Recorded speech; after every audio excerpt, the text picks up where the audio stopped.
Hello and welcome to episode 235 of the Nerds at Large Gaming Podcast. I'm one of your hosts, Darby Hallman. I'm Jeff Mayo.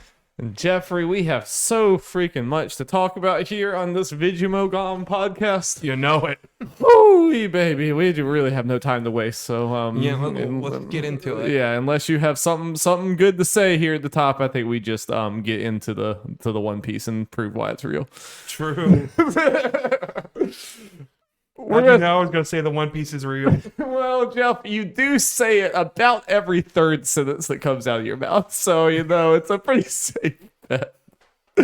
Oh, we're going to start this off with some game talk. We have some games we've been playing, then news with the Nintendo Direct, and then we're going to talk about The Last of Us later. Lots of cool stuff. But yes, Jeff, One Piece Odyssey is a real-ass game that is out in the world, and you have it, and you've played a little bit of it, but not a whole lot because you're a fake fan. It's true. Glad I could sum it up. Yeah. Yeah, I played a good bit of it when it first launched and then got distracted by work and a game I will talk about later, which I have no business playing when there's everything else, but I am who I am. And we love you. Yes. So yeah, One Piece Odyssey. Darby, good game. Good game right there. I mean, it's about And that's not a given with anime games. Well, it's kind of what I was hoping / expecting. Like, it'd probably be the best, like, solid, like, Women in Sevens JRPG. Like, it has some very solid mechanics and does a lot of things very well, but does have some issues here and there. But nothing that's like terrible. Like, oh, this makes the game trash. It's the type of, like, there can be if it's a 7 that you are full in on or whatever, and full in on the world of or whatever, it can rise to a personal 9. It's like, you know what I mean? Yeah. And when I mean like the 7 is kind of, I think you look at it from an objective standpoint, players' mechanics and all that kind of stuff, and the actual environments and all that is where I get it. I don't think I've said it actually on the podcast. I know I talked about the demo, but it's hard to say without playing more of the game. This game is not as much for people who are not One Piece fans as the marketers would like you to think. Right. Because it kind of goes really into talking about very specific things that if you don't know One Piece, you're just not going to understand. And it goes into like the different One Piece arcs, but you're not going to really know exactly what happened and what like original character motivations, all that kind of stuff was, or why character like the Straw Hats feel the way they do about certain characters and events. Right. I mean, without actually... Because it's all like they've already experienced the stuff and they're revisiting it, right? Pretty much. And they're going into the stuff with their memories. They do some game logic of like, oh, this is a world of memories, so it's not going to go exactly the way as it actually happened. Just kind of goes like, yeah, this is why you're going to fight this guy and not fight this list of people. Basically, it's almost like the characters are almost a stand-in for the One Piece fans. It's like, hey, One Piece fan that knows all this stuff and wants to play a video game of it. Yeah. Remember that, it's like it's a nostalgia train, Yeah. Which is not going to be probably not the best setup for someone who literally knows, coming in blind. Yeah. They have like an insert character, I guess, for that, because there's a girl that's original to this game. Her powers are the reason they're able to go into the memories and all that kind of stuff, and why they gotta regain the abilities by going into the memories. And she's just kind of reacting to stuff and all that. She's fun character and all that, but yeah. OC character. That's like, yeah. There are 2 like game original characters, or at least major ones so far, that are in this game. Nice. But pretty cool so far. Nice. But mechanically, I mean, it's definitely obviously Dragon Quest 11, but it sounds like with the separate battles going on at the same time, it sounds like it's doing some cool stuff. Yes, I think that's some cool ideas, and I'd be very curious, like, if they were to do more of this, if like continue. May not necessarily going back into the world of memories or that kind of stuff, but this One Piece JRPG thing and just building the battle system, I think they can do some really cool things with it. I think it's a very good base. I was worried at the very beginning of the game, because there is no difficulty setting, that the game was really easy. really, really easy. But once you get into the first world of memories, it kind of ramps up some, and there definitely some difficulty spikes at certain places. That's good. Yeah. And it's not like I'm like, oh my god, I got to really think hard if I want to win this. Yeah, but I'm not just pressing any random attack I want to win. Right. You gotta put a little thought into it at least. Yeah. Which is fine. Yes. Yeah. I mean, so do you think the answer for like anime games being bad for so long is if you're gonna make this an RPG or something like this, should you just copy someone else and just start from there? Like, should we make a Dragon Ball game that's just, I don't even know what I was gonna say, like copy some action game or something? It's like, well, you say that like Fighters, the one good one, you can take it like copy my Marvel vs. Capcom. Yeah, it was just like we're just gonna do the 2D fighter. Yeah. I mean, it's a pretty good way. It makes it harder to screw it up in a little bit, Yeah. Like, I think it's okay with these licensed games to have something that like you're obviously heavily inspired by, but yeah, do your own things. Like Fighters obviously has its own mechanics that separates it from other ones, and One Piece is doing Odyssey is doing some stuff to separate it from Dragon Quest and other turn-based JRPGs, because obviously there are lots of these. Though we're not getting as many recently, so it's nice to have one like One Piece Odyssey that actually has some budget, even if it's not like AAA budget. It's that good, game. Reasonable mid-level that you can actually achieve, but it's not trying to. It doesn't seem like it's trying to strive for too much. It's like it chose a very good art style. It's like I think Jump Force was trying to be too realistic looking of an art style and couldn't achieve it, whereas this is like, no, we're gonna go for this very stylized but cheaper art style. Now it's like, if they do like another Jump Force, that's the one where you just straight up copy something that's successful in every way. Literally reskin it. I don't care. But yeah, it does a lot of stuff right. There are a couple things that you have to issue with, like in the world of memories.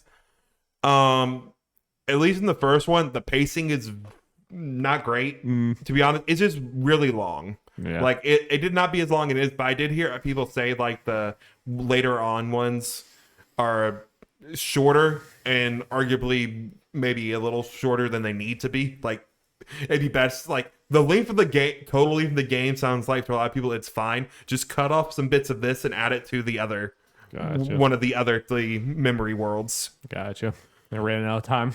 Yeah, and there are some things where there's some jumps in logic because they assume this as far as like what they're doing in the. So whenever you go on an arc, whatever an arc of the show that you're playing through, is it kind of greatest hits of the arc or whatever? So like bouncing around, or is it like kind of like it inserts you not from the beginning of the arc, just a random point in time, and that's kind of part of it. Of them figuring out, okay, when exactly are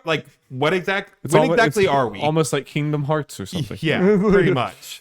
It's a good way to think about it. Yeah.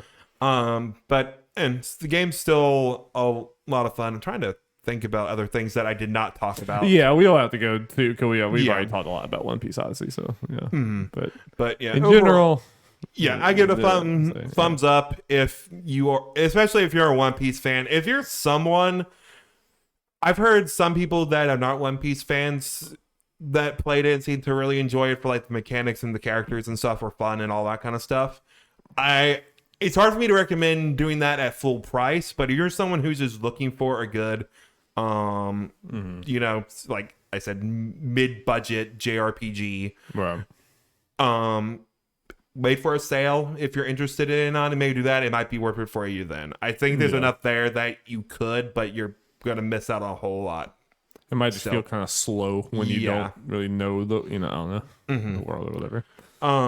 Also, this is something that I can throw in now to a lot of my game talks. How it runs on Steam Deck. Yeah. This is the first major game I am playing on it. I guess besides Call of the Lamb. We need some name for the segment. Yeah. Something about how it runs on deck. I don't know. We need something. We'll think on it. We'll work on it.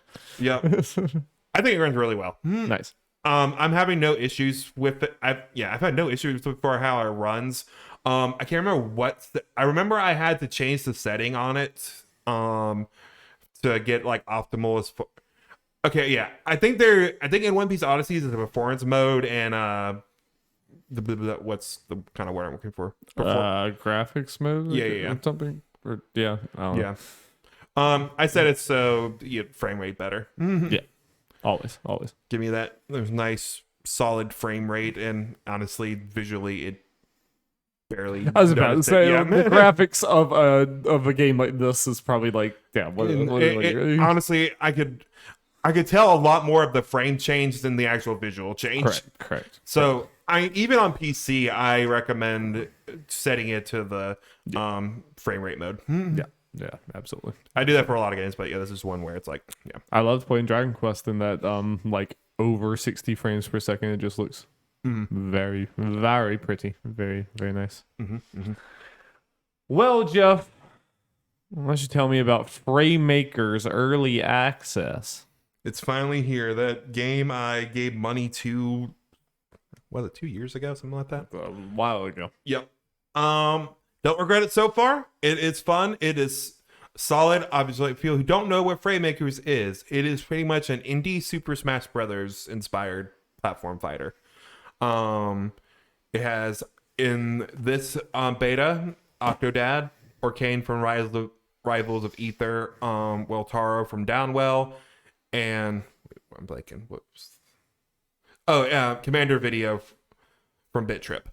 Okay. Yeah, I didn't know that one, but yes. Yeah. Those are the 4 playable characters currently in the game, and also a big thing about Fraymakers that they talked about when announcing the game and promoted it as is you can create your own shit. Yes. And it is very easy to download that stuff and to use it and all of that and break your game. Yeah, of course. I mean, seems like Rivals of Ether within this game. I mean, it's like this feels like the same. It's pretty much doing like Rivals of Ether is doing, but is actually just made in the game. Supported, yeah, which is very cool. Yeah, it's also Rivals, but yeah, from the game itself. Right. Yeah. It's the big difference. But yeah, as far as the actual mechanics, I need to actually play the game with just the default characters without the crazy bullshit. Have you? It was with us the only time you've played it. I messed around with it on my own. Wanted to at least have a little bit of that. I think mechanically it is very solid so far. I think what they've done with the characters so far is very good. I like how Octodad, I think, is my favorite one so far. I really like how he feels and controls. He feels a little slippery in a way, but in a way that feels appropriate. Yeah, he should be. Yeah. And I like Will Taro. You know Downwell, right? No, I don't know a lot. You're literally going down a well, and this guy has shoes on it that shoot little lasers out of it or whatever. Nice. A big part of his character is you're supposed to pretty much get above people and hit them with your shoes. When, in the air and stuff, and I think they did a good job with making that a mechanic. They actually have a meter that shows how many little boost he has in his boots, and you can use that to recover, kind of like Kirby. Okay, nice stuff like that. Nice. Commander Video is just mainly very fast and weird. He has a couple really weird moves, like a cannonball thing and a weird laser thing, which is really cool. I think I ended up playing the Orco is the only actual normal character I played because we just played so many goofy bullshit characters. Yeah, and I was sitting here trying to think about any of these. It's I don't remember. I didn't play. Yeah, and okay. If you played Rivals Ether, it's like that, which works for this, obviously. Yes, it's probably the easiest to translate. Yes, and what I really like. The art style, the art for this game and everything, it looks beautiful. The way the characters animate, of course, it's early access, so you get the weird stencil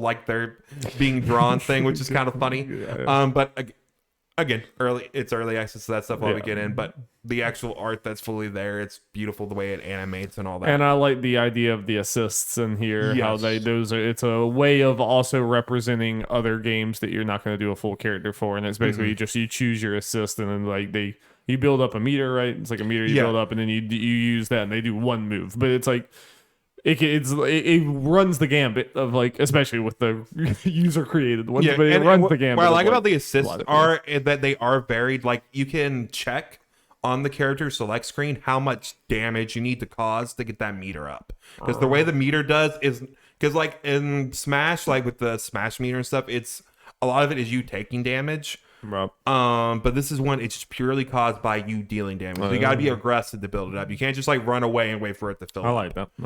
Yeah. Cool. And like you said, I love the idea of it because it gives characters that aren't going to be playable together or characters that don't really fit a playable character either way. Just more, just get the more Just in more there. chances to represent. Yeah. Yeah, and it's funny like to see some characters in there that when they were added to the game that come out, I forget the name of the actual character, but it's from a game that just came out called Pizza Tower. Okay. It is a Warrior Land, I think specifically like inspired game. That game looks fucking incredible. I just want to get that. I'm gonna play that game. Okay. I've seen some people say it's the best 2D platformer since Celeste, and it's up there. That is some praise there. And what I've been seeing of it and hearing of it, I can believe it. That's a game I'm definitely gonna be playing. But still, he's in the game. He's the funny chef guy that does the punch. I don't know if you remember him. I think you would recognize if you saw him. Yeah, probably. He looks very silly. Yeah, I would think so. So yeah, I guess let's get into the creative content, which is what you play. Yeah, it's hard. I guess hard for you, despite you playing like an hour or two of it, going through because we did the. It was chaos for sure. I mean, I'll just very quickly say like my thoughts on like just how the game feels and everything, which is not final because again, it was crazy bullshit for the most part that we were doing it every day. You know what I mean? I am like, this is not like 100% my genre. I mean, like I absolutely adore Smash Bros or whatever, but outside of that, it's like there, a lot of these, it's like hard for me to get really in. There's something I'm like, Brothers of Ether is probably the most I like of them or whatever. This one definitely feels kind of like the I don't know. It feels like some of the ones that I wouldn't like as much. I like how it feels a lot more than like Nick and stuff like that, but it still feels like a little stiff in a weird way or something. It's just no one really can like get that Smash Bros to me. Like I feel like I can do anything in Smash Bros and I understand what's happening, I understand what I'm doing at any moment or whatever, and it's just like it just feels like I just want to do a thing and I do it. I want to run there. Like everything just feels natural. Whereas like when I play a lot of these other ones, it's like I just feel a little like clunkier or whatever. And it's just me, but I just don't. It's I think Smash is just very special, just the way that it feels. Honestly, I think what could help with like y'all, like especially you and Alex, who played a lot of Smash, because we never do this. We need to remap y'all's buttons because I feel like part of that is you guys not knowing how to jump. Sorry. Because like your mind's on doing this stuff that was weird. While jumping, a lot of these is the top button. For sure, that is definitely something we should do. But it's also just like it's just the mechanics of just when you hit people, you expect a certain type of knockback and it doesn't happen. Or it's usually just movement, or it's like I fall way faster than I'm expecting, or something. I do. It's a lot you have to get used to. Yeah. It's just Smash. You just pick it up and it feels good. It's just these. I feel like I have to work a little harder to make it feel good. Yeah, whatever. But yes, like with you being able to make and download people's creative content, it just makes it an evergreen thing that even when there's not new characters coming out or whatever, it's just like there's always, you can either have the serious, like I'm sure there'll be actual like fighting game tournaments of this, and it's trying to be a serious fighting game in some ways, but then you can also have the other pillar of we're just going to have all of our friends are going to start playing this game, and it's just going to be absolute fucking chaos. What's fun about this is obviously experimentation. It's figuring out, okay, which characters and assists are actually going to be our serious like characters that we'll use when we actually just want to actually play the game, or with the bullshit ones. Trying to find that is fun. And again, I think with the creative thing, it just like the assists add to the creative character thing so much because people who don't want to do the full character thing, they can just make a quick assist or whatever. Like Saitama is one where it literally, if it punches you once, you just die instantly and lose all your stock. Amazing. And it's quickly to build up. And fantastic. There are other ones, like there's a Sans one, I think it's really good. Like an actual well-balanced one where I'm like, okay, this could legit just be a few of those felt like they could be finished characters, or especially in some of the models. I'm like, that just looks like that looks really good. I think it helps some of the creative characters is some people have kind of like ported. So they had to obviously do a little work. The Super Smash Flash to models that are just Smash Bros characters just in this game now. It's pretty cool. So I'm hoping they get more of those because it'd just be fun to have them in there. Good start for this game, for sure. I think it has promise to be a stream game, a party game, something for something I did just remember is you were talking about the difference between like the serious fights and then the silly ones. I do know Rattle of Ether do tournaments. Do. Yep. Where it's just created characters. I think they're curated ones, but they do them. All right, Derby. Let's talk about Immortality. Oh boy. Talked about it. I talked about it a little while ago, and then we talked about it during our end of the year thing a little bit with Jacob. Yep, I'm doing my signature thing about waiting until after the year, and so I wasn't able to say anything in the game of the year thing, and then now I'm immediately going to play one of the top games or whatever. That's just what I do around here. Yes, I have played like 2.5 nights or something of like some of my PlayStations have been pretty short. But I've been playing it this week. I'm probably like, I don't know, 3-4 hours, maybe 5 hours. It's kind of hard to tell because it's been spread across several nights. But I'm like probably a decent chunk. Yeah, other than how long the beat was like 8 hours. I'm sure that kind of depends on With this game, yeah. It's like really hard to say what as it far actually as what is. it was technically beating it. Right. Yeah. So yeah. This game is very hard to explain. It's probably one of the most unique concepts for a game I've ever seen ever. But the game is, we've talked about before, how it's basically it's presenting it like there's this actress who filmed 3 movies, but none of the movies ever released or anything. And it's like we've cobbled together these films and stuff of her career or whatever, and we're putting it out in this thing for you to enjoy. It's like, okay.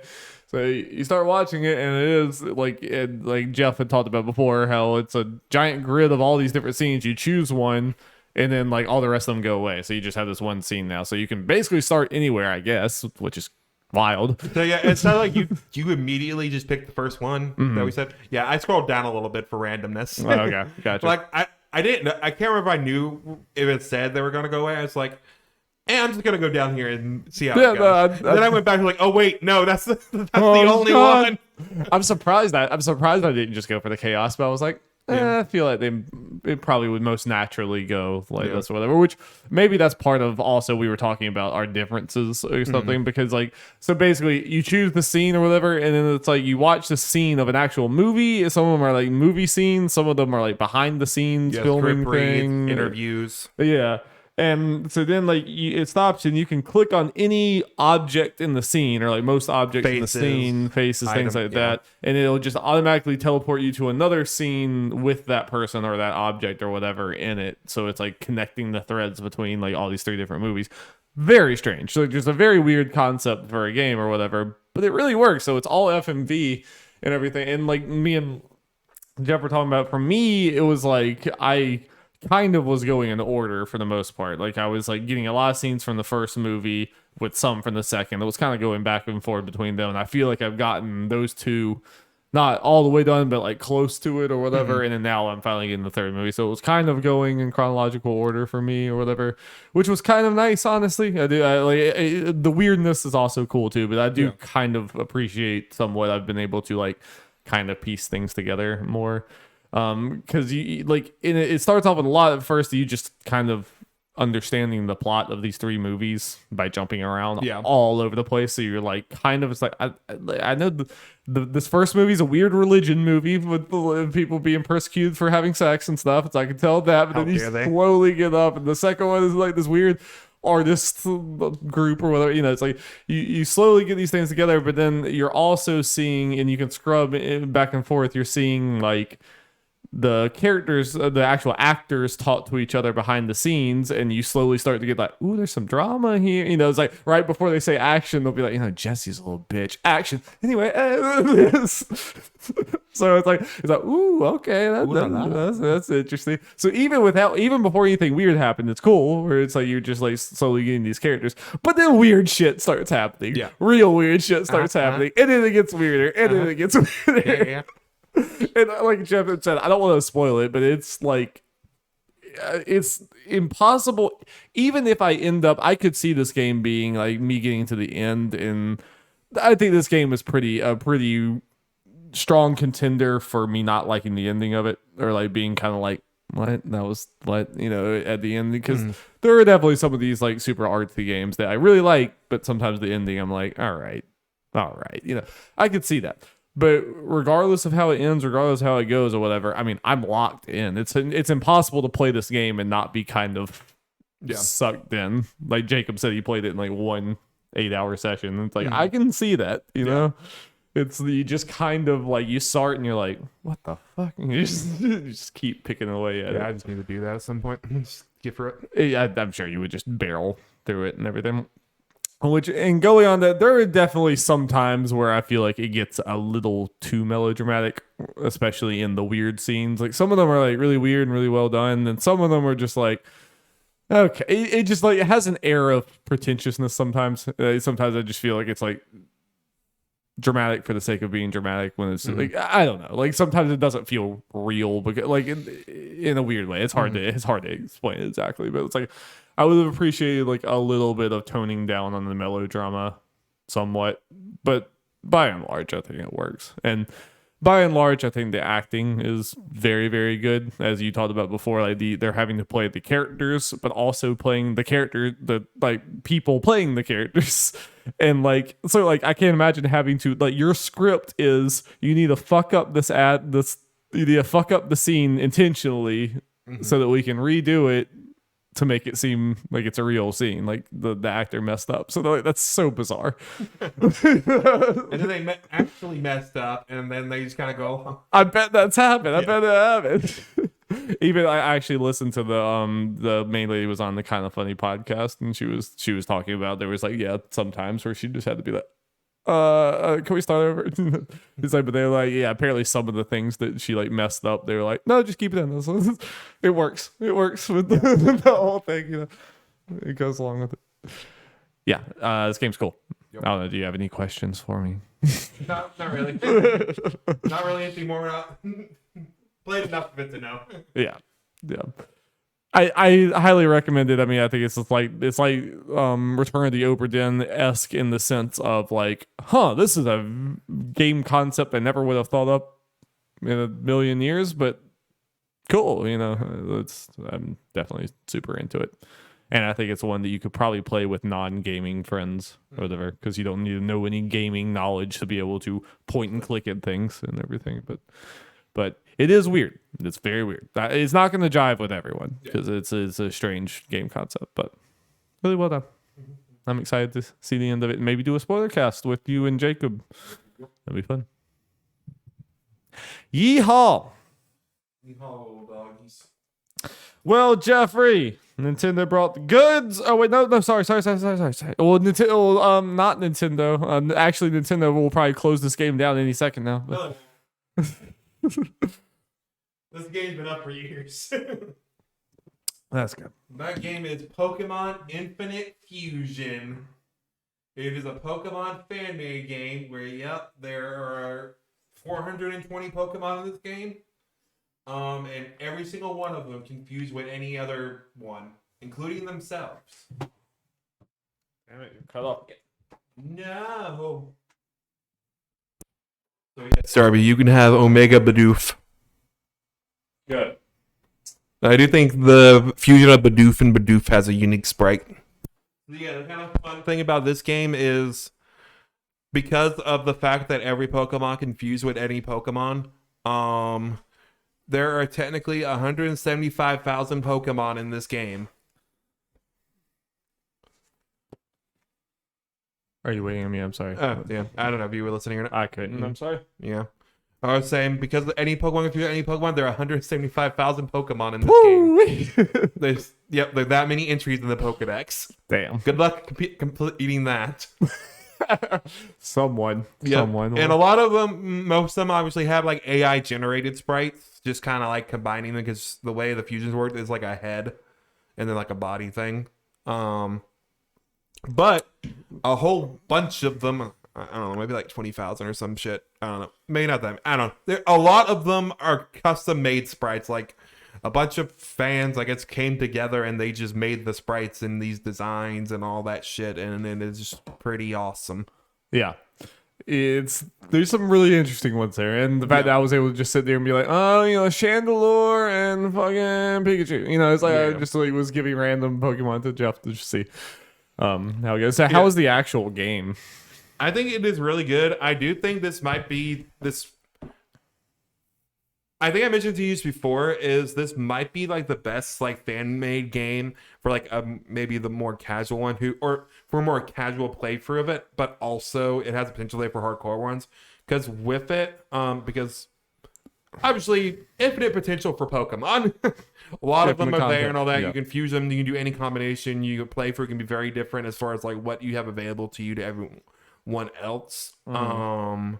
And what is also fun is because, again, any Pokemon can fuse with any Pokemon. Like when you're facing all these trainers, there's hardly, if like, no overlap between what people have. That's cool. Yeah. Yeah. Yeah, like that's you're more incentivized to play the fight trainers in this game than about any other one, just to see what fucking Pokemon they have. Like, oh god. Because the ones that trainers have are all the custom sprites. They're not going to have AI generated ones. Gotcha. Okay. So you'll get to see all those fun designs. Yeah. And just because like the typings can be like completely random and weird. That's the thing, though. Like I keep on forgetting, like, because the way it works, depending on if the Pokemon is the head or the body, it depends if it takes its primary or secondary type. And I keep on forgetting which one technically does which. And then I gotta actually think about which one's the primary typing for Pokemon then. So yeah, you see like combinations like, what the fuck typing is this? You gotta think about it and like maybe do some trial and error just to see. And think about me, who there's a good chance I won't know either one of the Pokemon that are being fused. So Yeah. So we're like, oh, that's just the ugly Pokemon. Or a beautiful Pokemon. Or a beautiful Pokemon. Some of them are badass. Like some of them are godless monstrosities, but some are really cool. Yeah. Some crazy bullshit. But also I feel like there's some decent challenge in this game anyway. I'm playing technically on easy setting, but the difference between easy and normal is easy has EXP share all. So everyone gets experience and all that, which I can see you getting very over leveled if you just focus on one team, because there are a lot of trainers in this that you gotta fight. But you know me, I'm switching between 2+ teams worth of Pokemon. Of course. And of course, I have to myself a bunch of rare candies as well. So I good. Yeah. And also I think something they done is cool is they have a built-in randomizer in this, and that you can turn on, I think, at any time, and they actually give you a whole bunch of options for it. Where you can just make you can only make random Pokemon, or wild Pokemon random, and then they also have the option to turn on just custom sprites. So the worrying, like when you the random, like, oh, it's literally all gonna be random, so you're just gonna get a bunch of the AI generators. Like, oh no, you can just change it so it's only the fun custom ones. Very cool. I wish base Pokemon would enable a mode like that if you just want to be silly. Something else that's really cool about this game is I ended up restarting my save file because I decided I didn't want to grind, so I'm gonna switch to easy to do the EXP share all. So I wasn't far in the game. When you start a new game after already having a save file in this, you have the option to make it make the game setting to modern, which completely changes the Pokemon you find in the game, like wild Pokemon, and which ones trainers have. Like if it's if you play the normal version of the game, it's going to be very focused on Gen 1 with some Gen 2 sprinkled in. But if you do that, it has access to all the 420 Pokemon that are available in the game. Okay. And yeah, the Pokemon you can catch, especially early on, are a lot more interesting than. So they're still hand-picked. They're not randomized, but they're usually more. But they're just a lot more interesting. It's just for the people who are not hung up on Gen 1 and 2. Yeah. What was also kind of fun about it, I did not know this was going to happen. It changes the types that gym leaders are. So like I'm going into Brock expecting Rock, and then it's just Steel. And his Pokemon are completely different. So that's also kind of fun going into each gym leader. It's like, I don't know what type you're going to have. I can make some guesses because it's ones that are kind of related. Like Missy, who's a water gym leader, she's ice. The grass one is now bug. Though they did something like the electric one made him fighting. Partly, I think it's because he former soldier. So it's like, okay, that makes sense. Stuff like that, which is fun. Also, something I like that they do with the gym leader, no matter what difficulty you are, you have to use the same amount of Pokemon they do. Yeah, that should be a thing anyway. Yeah. So that's fun. So it actually pushes back some. Of course, if you plan on using a bunch of items, you can cheese it like always. For sure, But if you limit yourself on that, Sounds like a good mid-level. Most of the fan-made Pokemon things I've heard are like, this will kick your teeth in. You know, this is going to be brutal. So it sounds like a good, like, it's a little kick, but yeah. yeah, I'd be curious to see if you get past Emerald Kaizen, like how far you get. No, probably not. Well, not in general, but how far before you succumb to madness. Probably not long, to be honest. All right, Jeff, you ready for this direct? Yep. Oh, baby, Nintendo, bring the goods. Mm-hmm. You know, I mean, this is probably like, you know, what you'll find Jeff at peak Jeffness and peak happiness when the Nintendo Direct. I gotta show you this fusion Pokemon I saw. Okay. It's Babero and Mr. Mime. Oh no! Absolutely not. Heavens no. Sorry, I had to show you that. Oh, here, pull it. I can try to walk it up to the camera while you introduce the Nintendo Direct. Okay. And also Jingle Jingle Jangle. Jingle. I don't know what the timestamp is.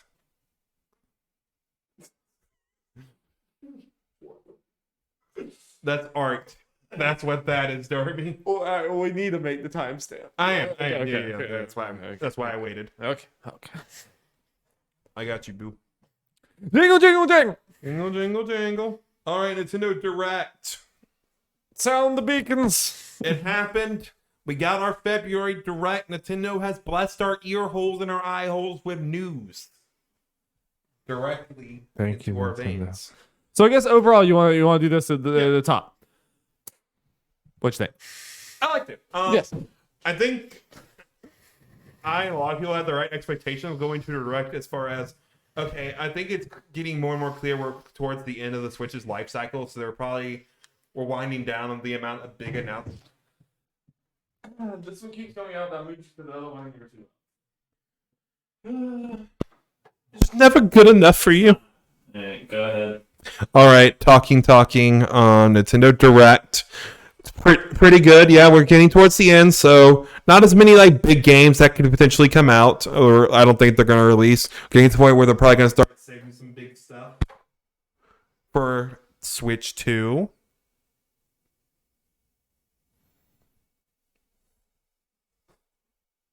Yes. We good? Which I'm now after this Direct am fully on board with it probably releasing like maybe early next year.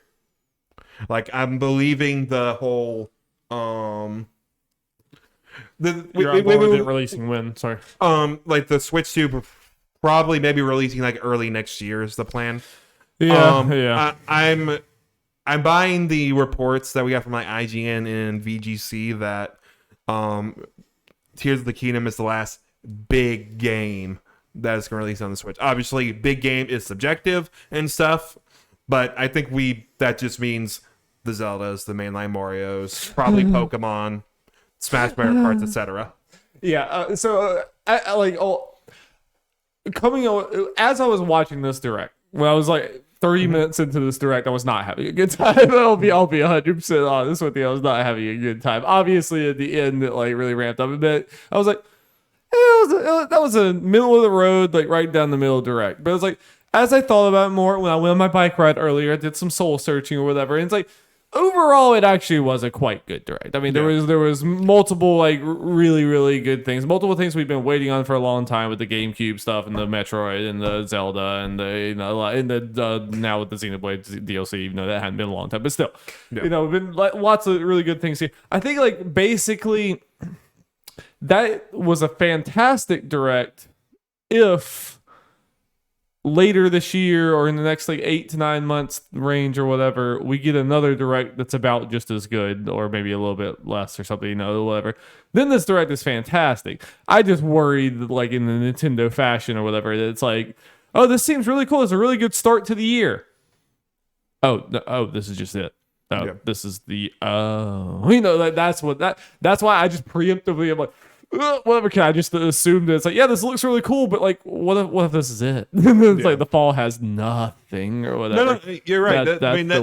This is a big difference between like most Directs. Like normally you can expect that there's going to be like at least one or two big first party announcements. You can argue like new game announcements. You can argue here that the Metroid Prime remastered is it. Was it? No, sure. No. But normally it's one that's farther out than actually dropping that day. Which I mean, again, they said coming into this it was going to be focused on the first half of 2023. Yeah. Obviously, they did that. I'm just worried that next Direct's not going to come, or when it comes, it's going to be because they've proven the last few years that Directs can range from really really good to just a complete waste of time. You know, to like nothing big or whatever. It's like they can run the gambit. So it's like, I guess I'm just preemptively. I'm not like I don't feel completely confident that we're going to get that next second half of 2023. Here's the cool thing to look forward to. I think to go ahead and kind of to help temper your expectations potentially, or I guess grow your fears. I guess is the right way to say it. I felt like this is the way going into this year. I figured there's going to be a lighter year besides like Zelda and Pikmin and stuff, and a couple of smaller games. Mario. I know. I think the next 3D Mario is going to be a Switch 2 launch game. Like Breath of the Wild was. Makes sense. I feel like it's going to be, I think, what was it? It was maybe 2019 or something like that. Like one of the years around there was like a DLC heavy year where it had new games and some even really good ones, but it filled a lot of the slots with big DLC because we got the Fire Emblem one coming out. We got the Xenoblade one. We got Mario Kart throughout the year and stuff like that. Probably a Zelda one, maybe we can get another big one at the end, a Zelda DLC at the end of the year. Who knows? And there are other games that I'm forgetting at the top of my head that also fall into this. I expect there to be at least another, couple game announcements. Probably nothing too big for the latter half of the year, but yeah, I think after Zelda, Pikmin's about the biggest it's going to get, realistically. And I know we're kind of getting out of the scope of this direct right now, but whatever. I mean, do you also think that means that like this is a real big boy next gen thing where like the next Mario is exclusive to that immediately? All the big games start being exclusive to that immediately. Probably. No. There's a chick. No, probably. I feel because the only one when the Switch launched that was cross-gen was Breath of the Wild. That's only because it was announced for the Wii U first. Yeah, kind of had to. Yeah. So I would just go into anything expecting it all to be exclusive. I agree with you. That is a little bit of a different situation because you were coming off of a completely failed console that like having games straddle that line's like, all right, cool. The three people who bought Wii U's are very happy. So they're also, it was a little bit different. Right now, like this is where I've always like the calculus of like they need a console upgrade in a lot of ways. They are like really far behind, but at the same time, what is it? 150 million people or something have like Switches. Yeah, that's a hard player base to like just start over from. It's like that's a lot of people to sell games to. So that's always been the like if I put my business hat on at Nintendo, I don't know. It's like no, I agree with you. Like you're right, it's a different situation with Breath of the Wild, like because the Wii U was a failure. So what's the fucking point besides the one you already promised?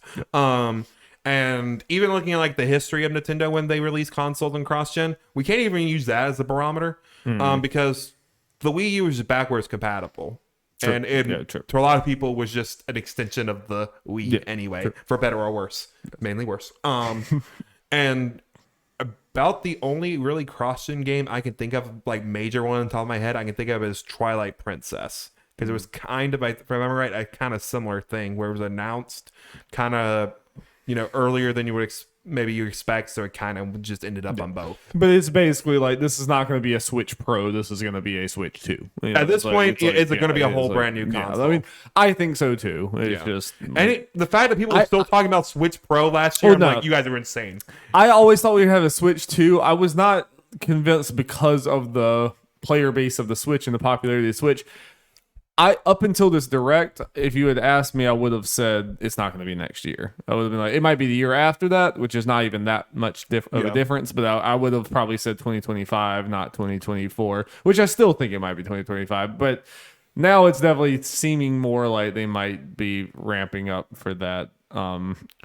If you had asked me before the But direct, I don't know. I probably would be leaning towards like the latter part of 2024. But after this direct and just all the other buzz we've been hearing, I'm leaning to more. It's probably going to release roughly the same time as the Switch. But did at the same next time, year. this is all like this isn't. I feel like Nintendo is like obviously 2017 was almost artificially good because like they built everything up for that year. They killed the Wii U at the end Yeah. there. They would put out nothing for the Wii U so that they could have one crazy year. That's Oh, yeah. probably never going to happen again outside of maybe another console launch or whatever. But even then, things are going too well right now, so like they're not going to just stop everything for that.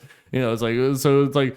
That was artificially good, so I'm not saying everything has to be 2017, but I feel like Nintendo has had some very, very, very, very slow years that were propped up by like one or two big games, Yeah. like Animal Crossing and Pokemon. It was like, oh wow, what a successful year for Nintendo. It's like, well, how about this fallow period, and like in between these two games or whatever. Like, so just because this year maybe looks light doesn't necessarily mean that we're getting the next console.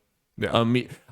Next spring sounds fast to me. Like going from knowing literally nothing about the I mean, I think there's a good chance you're right, but it's like Okay, so my counter argument to that is the Switch. Yeah. Where it was announced in October there of were 2016. leaks like crazy Yes. before that. But Yes.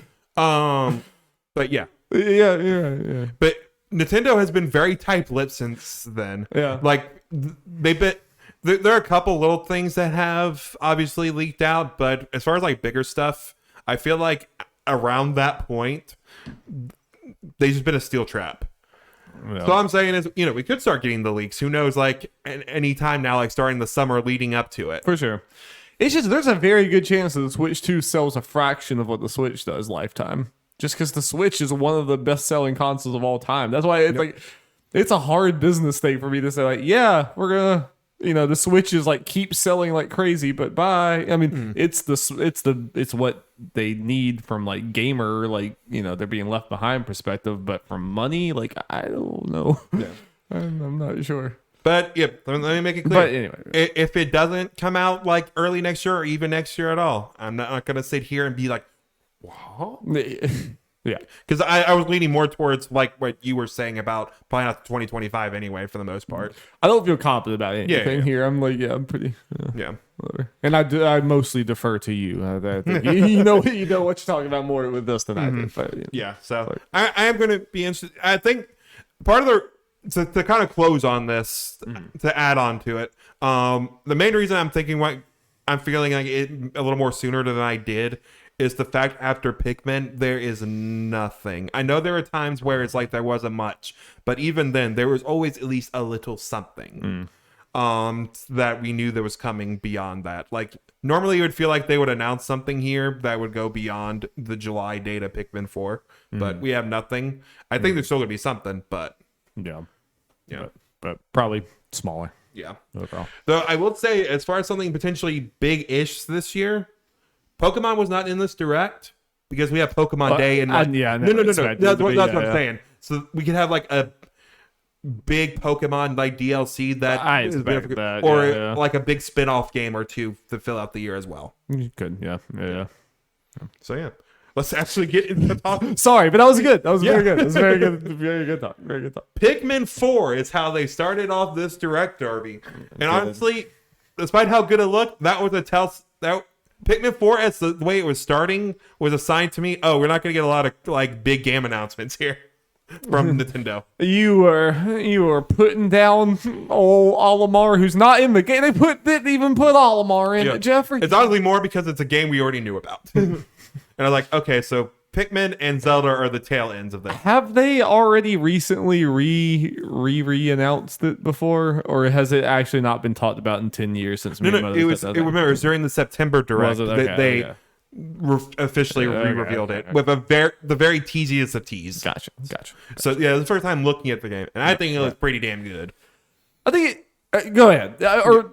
I think it looks good. The gameplay didn't jump out and grab me, to be honest. But what did you think? I think it looks really good. I obviously knew what Pikmin kind of was, and it's obviously Pikmin as Pikmin. So I'm not sure about the nitty gritty as far as like what's different, what's the same. Yeah, I know like, very little, very little. But I think there is something to the general like obviously jolly vibes. Yes. But after playing like Tinykin, messing around with that, I was able to immediately tell, oh yeah. Any doubt that Tinykin was very inspired by Pikmin with the way things are. Yeah. I feel like it being like a little puzzle game, like a weird puzzle game, adventure game, is like very appealing, and is just something from like a bigger publisher / developer we don't really get much of with that kind of budget. Yeah. And again, jolly vibes, especially with the little potato dog nugget man. Yep. Chicken nugget dog. Yep. It very cute and all that. We got the reveal of the ice Pikmin. We've seen the box art is on there, so it might be like the sole new Pikmin for this game. I would have no clue what's new and what's not. Yeah. But it like can do some crazy things and all that. I knew like Pikmin's like, I don't think can get wet, and the dog kind of adds a new dynamic to it. The fact that Pikmin's can like ride on it and all that was very cute. Very cute. Yeah. All the main characters' face, Olimar's fine, but Alf and whoever this guy is have just terrifying faces. Yeah, and very curious about the story, because it seems like there are a lot more of them here. Because I knew like I think Pikmin 1 and 2 both featured Olimar, and that was the playable characters. And then 3 featured Alf and 2 more, and that was like your group that you switched between. This one they showed at least 4 different characters. It was like you're like rescuing people here. Interesting. So I guess that's part of like the new dynamic I want here. Olimar. You find Olimar, and he's like an old man with a beard or something, and he's like a wise old sage or something. It's your turn to smash. Or Olimar, he's like really old in like a cabin somewhere. He's just watched a lot of QAnon stuff. He's just like, we don't really talk to Olimar anymore. It's like, I do know something as far as like something they're adding to it. I'm curious to see exactly what they do. They went at the end of the trailer. It was nighttime, and the weird bug thing that's all their eyes turn red. I know normally in nighttime you just kind of go away because it's supposed to be too dangerous. And then you come back. So I think they're doing something else with that, which could be cool. Help mix things up for the franchise. For sure. Weird thing with Pikmin, it technically makes more sense to try Pikmin 3. But it costs the same as what this game's gonna be when it comes out. Because Nintendo don't lower their prices. No. Never, ever, ever. They just don't have. So that one input keeps fucking up is the only one that sounds decent, and all the thing knobs on it are the same. So I think it's just breaking. Yeah, it's coming out July 21st. We got that date. Nice Summer game. Jolly, very jolly. But Jeff, Darby, tell me what GOATY 2023 is gonna be. The Xenoblade DLC story. We go to 2 years in a row, baby. Let's go. So yeah, they start with this thing. The Xenoblade presentation showing out the new hero, yada yada yada. I do want to talk about the new like little battle mode, the roguelike mode they have. That looks very cool. Where you're just selecting one of the main party members. Oh yeah. And like after you finish a round, you select one of the other party like heroes you meet in your journey to potentially join you, or a buff or something. Okay. And whenever I saw they were like, yeah, do the one person battles, I was like, is that fun? Because I was like, isn't the whole point of this supposed to be like you're a party and you're like commanding other people to do things or whatever? It's just like that didn't strike me. And kind of, I'm ignorant about it. Yeah, but it didn't strike me as like. I feel like that wouldn't be super fun. But. Yeah, I was like, oh, that's weird. But then they showed like as you progress, you get more characters, probably to the 7 you normally have. But what's fun about it is it will be a mixture of all the heroes that you met on your journey who normally aren't in the party together. Fun. So that's a fun thing. But of course, the big thing is when they tease DLC Pack 4, whatever the fuck it's called, where it shows an adult Shulk and Rex with that glow up. Be careful you make fun of in high school kids. Going back against Alvis from Xenoblade 1. So I'm gonna go ahead and go on a big thing about what Xenoblade spoilers. Okay, I'm gonna be 100% honest. I didn't know that was supposed to be Rex. I knew it was Shulk. Yeah. I thought it was just like Shulk's friend or something. I didn't know it was supposed to be Rex. Yeah, Xenoblade series spoilers from here. Why is Shulk looking exactly the same and Rex looks like an old grizzled veteran? Let me. Sorry. I have in the timestamps as far as like when the spoilers will end. We done with Xenoblade. So yeah, show you again the picture for Rex. Oh, yep. Yeah, and then like Shulk has the Fountain of Youth. I think it's because Shulk is older than Rex at the time of their games, so like they're both kind of the age teenagers, but Shulk is an older teenager, while Rex is kind of younger, so it's just more of a growth spurt happening. Yeah, so this is him. He's Yeah, that doesn't look like Rex at all. he's wielding both pirate and Mithras swords. In one hand.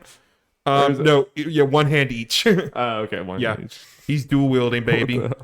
And they're fighting Alvis, who is from Xenoblade 1, who is technically Pyra and Mithra's brother, pretty much. That were separated when the worlds separated. And 3? Yeah, well, before the events of 1 and 2, but then Oh, yeah. as obviously I've talked about, and the end of 1 and 2, the worlds converge back together. Right. And this is taking place before what happens in 3. Okay. So the So fun thing that- about this is, obviously, I was talking about, I love what they did with 3, where it was still like what happened because the worlds converged, but it's just different than what you expected. But admittedly, you know, for this whole thing, part of me was still bummed. It's like, I would have loved this Shulk, Rex, like the characters from both ones interacting. So we get the best of both worlds with this, where we just get both. Yep. With this, and to me, this is exciting. It's a brand new game announcement because you look at their last DLC they did for 2, Torna, and that's its own game. That game's like 20 to 30 hours long. That's a game. Yeah. The short and JRPG thing, but that's a full ass game. Yes. So as far as how this ties in directly into 3, there are a couple things. In 3, they fight a group called the Consul, or Mobius, who a bunch of them are consuls, and their names are usually like Consul B, Consul C, etc., all the letters of the alphabet. You fight pretty much all of them, except for A, and this they're fighting Alvis. There we go. So this seems to be the start of, I guess, how Mobius, the main enemy in 3, gets started. And in Xenoblade 3, there's a place called the City, where people that have broken out of the cycle of the 10-year the 10-year cycle they didn't break out of it. They just had kids, and those kids, when they're born, aren't part of it. So they get to live normal, like, full lives and all that kind of stuff. Yeah, you get to visit there. In there's a place where there's statues of the 6 founders, or the 5 of the 6, and then like one of the founders' mentors or something. And one of them, you see all of them, you get a little backstory and stuff. And even then, especially for one of them, people immediately took screenshots of this to show it. That one of them looks like a lot like Shulk and talks about how he's, was a mechanic, what Shulk was, and has a great red sword in his hand.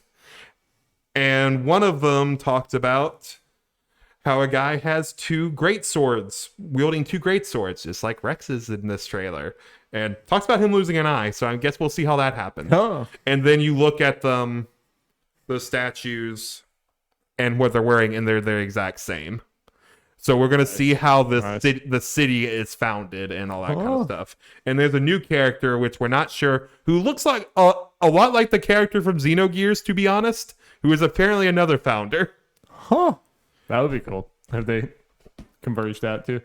So that's the cool thing. I mean, like in any normal series or game or whatever, it'd be like, okay, well, you're getting some like, Final Fantasy 7 intergrade type. Like you're getting a little DLC chapter. That's neat or whatever. It's like, no, you're pretty much probably getting a full ass fucking game for sure. No, that's why I'm really saying now, especially if this has like like it's released on its own, like Torna was. Yeah, the DLC will be going on my list. Oh, fair. It is eligible. Very fair. Yeah, no, I am extremely hyped for this, and yeah, if you listened, the only time you probably would have, few times you would have heard me when I was watching direct after I came out for work. That was my biggest pop off when I saw Rex and Shulk. I'm like, fuck yeah, let's go. So I was watching, I was like, oh yeah, Shulk. I'm not surprised they're doing something with Shulk. That's obviously the gravity of this is completely lost on me. No, I'm hyped because again, it gets what we kind of wanted when at the end of 2, pretty much with these two doing it, but it's also now obviously playing to the immediately evident, like, okay, how this ties into the actual story of how it leads into very it. delayed gratification, but it feels like it's actually going to be relevant to the game you just played. So Yes, they waited for a reason. whatever little sadness I felt about the fact that Rex and Shulk and most of the party members weren't involved with the story is now pretty much all gone, and will be completely gone once I play this, seeing how it goes. Yeah, you get the best of both. There also probably would have been a part of you that's like, yeah, but something new also would have been cool. So now you, basically, because when Microsoft makes one game, they secretly make another full game. Yeah. Also, I will say what's going to be interesting here. I think I told you this when you saw it. As we can see, Rex is a Chad now, and he has his own harem. He's well. In Xenoblade Chronicles 3, after the game, you can do a side quest with Nia when you can unlock her blade. And it is heavily implied that Mio is probably Nia's daughter. Right. Which is not very surprising. So it probably means Mio is probably Rex's daughter. Yeah. And we will probably... I think will be interesting is seeing... because of the cycle and everything, we might see the original versions of like Noah. Like that character could like the other one. It could just be an older version, so that's why it looks a little different. That could be Noah for all we know. Yeah, that'd be interesting. Looks like him, yeah. Like, and some other characters that we see for the world if Mio could be Rex's other children or even Shulk's children, like other party members' child, like Senna, the little girl with the fiery hair. She looks a lot like a party member from 2, one of the Blades. It could, get confirmation that she is her child and that kind of stuff. Oh. All these other little things. I need to get some air moving, but finish your Xenoblade and go on. Well, that's the end of my Xenoblade. Thank you for indulging me Absolutely. in my anime bullshit. Anytime. Thank you. Yeah, I'm so excited. Deca Police. Let's see. Why am I blanking on the publisher's name? Do you remember which one this is, Darby? Cops. Anime cops. This is interesting because it kind of looks like it's a mixture of like what you expect from, like, let's say the Danganronpa Ace Attorney kind. It's not like visual novel, but you looking around for clues and stuff. But it also had JRPG turn-based battles, Right. which intrigues me, of course. I remember kind of thinking, like, at first I was like, oh, this is anything Robin thing. And it was like, it looks kind of cool, but I remember, like, when I started seeing some of the models, I was like, ooh, there's some budget. So here's the thing. It's from level 5, which probably doesn't mean as much to you, but they are kind of like the word that comes to mind is mid-tier, but I don't mean it in the way of they make, like, bad mid-tier games. They're just, like, mid-budget games, Japanese games, for the most part. Okay. Like, I think they're Professor Layton as well, which we also saw later in here and all that, and a couple other games. They actually had a pretty good showing here, to be honest. Nice. So it's kind of that, and this is a new game for them. I think it looks cool. I'm gonna keep an eye on it. It's not like a instant buy, but it has me intrigued at the very least, as far as like what it's going for. Because obviously it's weird, it's anime, but it's invoking the Danganronpa, so it has invoking turn-based RPG. That too. Which that too. Yeah, those are things I like. Interesting. Yep. Splatoon 3 expansion pass. Hoo-wee. We got 2 waves announced. The first one coming out in spring is Inkopolis. If you want to embrace tradition and reject modern, I'm gonna be honest. That wave is very underwhelming because it's literally like a skin like hub, like basically, nothing there. I was like, really okay, it's cool, but is there a hook to this? Oh no, okay. Yeah, but. Then they tease Wave 2 in the weirdest artsy thing Splatoon has ever done. Which, is like the background's all white and people are already pointing out, oh, wait, that's the hub from Splatoon 2. and it's obviously stories DLC. It might be hearing of Marina, the black Idol, Octoling, yeah. idol from Splatoon 2, because the way they have done the DLC like stuff for the last 2 games, like when Callie and Marie had a Splatfest pitting them 2 against each other, the winner became a bigger part of the story in 2. And that hasn't happened in 3 yet, as far as I know. So Probably yeah. that happened there. Yeah, Marina won, so odds are this will probably have to do with that, because they actually show her, like, at least an obvious screen of her in that trailer. Oh, okay. And Splatoon single player is fantastic, so I'm in for all of it. I need to finish it. I'm mostly done with the campaign in 3. Nice. So I need to finish that. I have been and be playing hyped more for in the this. multiplayer with Will. Yeah, I need to join y'all. I still suck at it. Yeah. So bad. So you need to come. You and Will need to carry me. I haven't played multiplayer in years, but yeah, I we'll had see how it goes. lost like 13 games in a row at one point. You know, and honestly, several of the games I was at the top of the lobby, but still, it's still Yeah. bad. Still bad. So I'm excited for the single player DLC. It looks like it's gonna be weird and crazy, and that's what I just want out of my Splatoon. Yes, of course.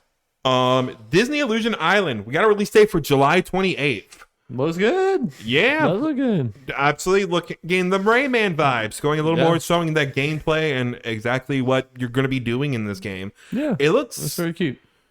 it looks like it might be kind of Metroidvania because it's talking about like Yeah. going back. So I'm curious, like, is this like one giant map? Like, is That's the vibe. the I giant got. map? You have the island or whatever, or is it going to be level? Is it okay? Is it going to be like? Looking at Shantae.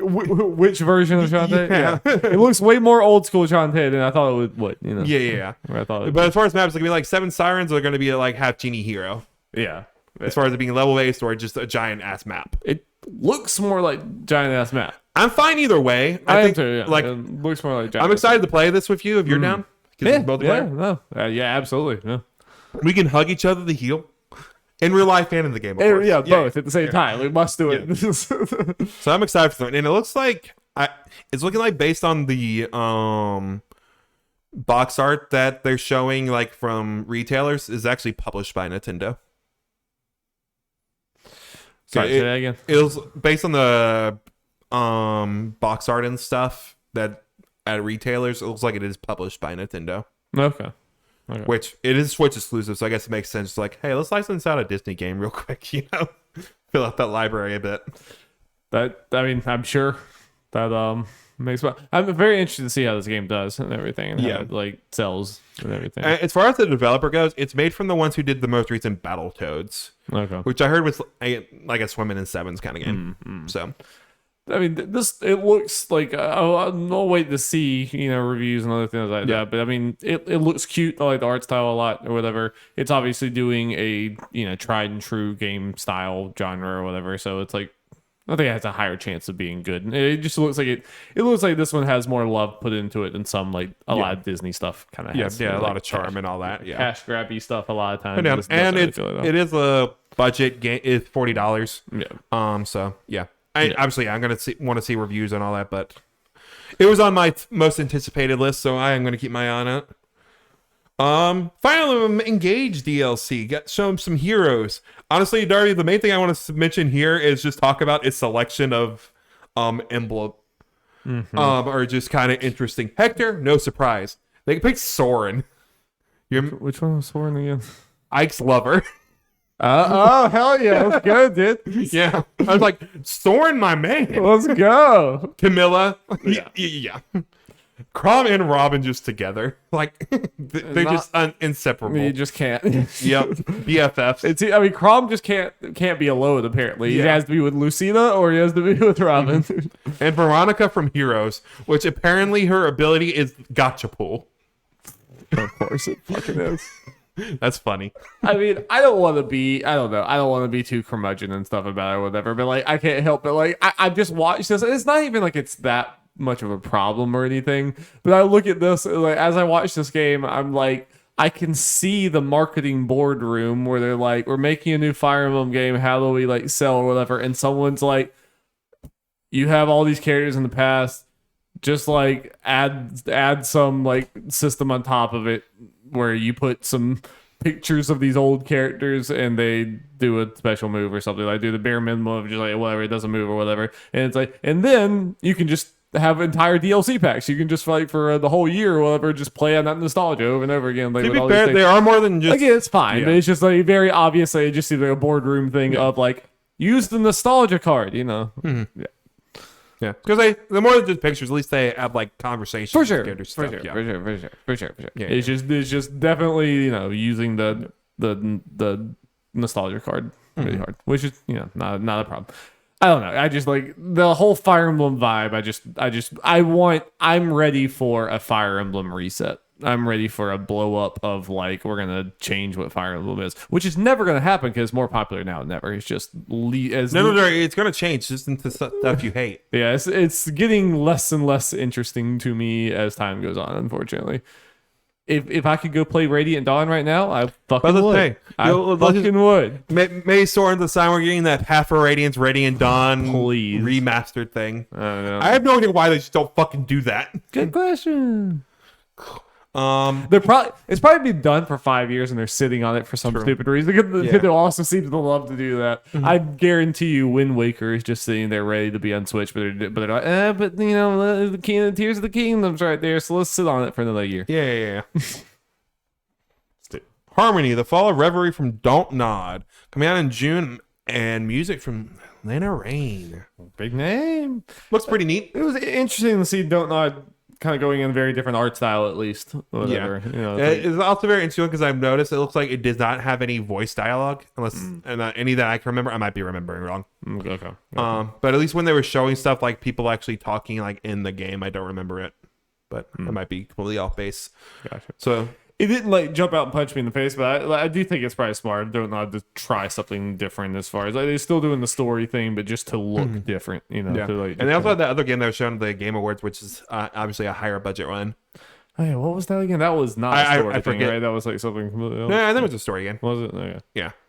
It's just okay. So it might be more closer to Vampire than like we used to for them from Life is Strange, and this is something completely different, which is obviously lower budget, but just It was them neat. go crazy. Again, it didn't.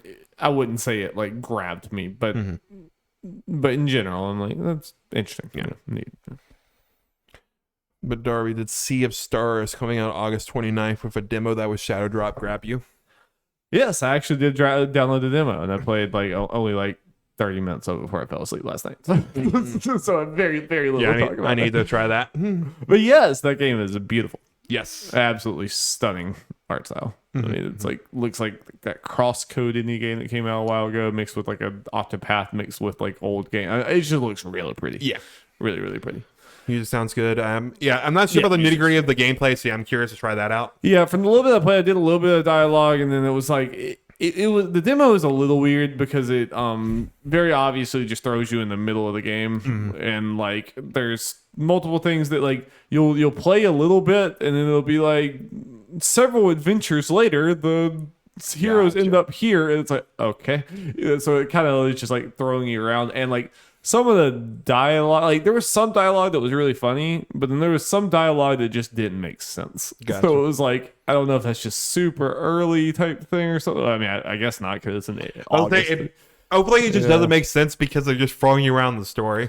But it was like people in a bar just like saying fucking random things. Gotcha. It didn't even seem like proper noun random thing. It was just like kind of like what? Like, but there were a few like pretty actually funny that like I forgot there was one that was like spoofing on Star Fox, and I forgot what it was, but it was like something. It was like a They say do a barrel. yes, actually, it was someone else was saying something about like yeah, you do this, you turn around, you do whatever. It's like that doesn't sound like a very efficient way to make a barrel roll.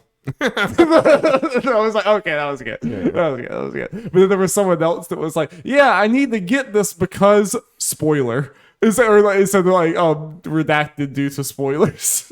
Something like actually that's what the voice dialogue box said. Nice. Like, redacted due to spoilers. I was like, okay, that was cute. So it was very simple but promising. You know, That's nice. Advance Wars. Now, I was say, but finally got a release date of April 21st. It lives. it lives. I don't. Until Russia does more shit. So I didn't. I'm glad that we solved war. Yeah. So apparently Advance Wars is cursed because apparently the original Advance Wars had to be delayed when it first came out because of 9/11.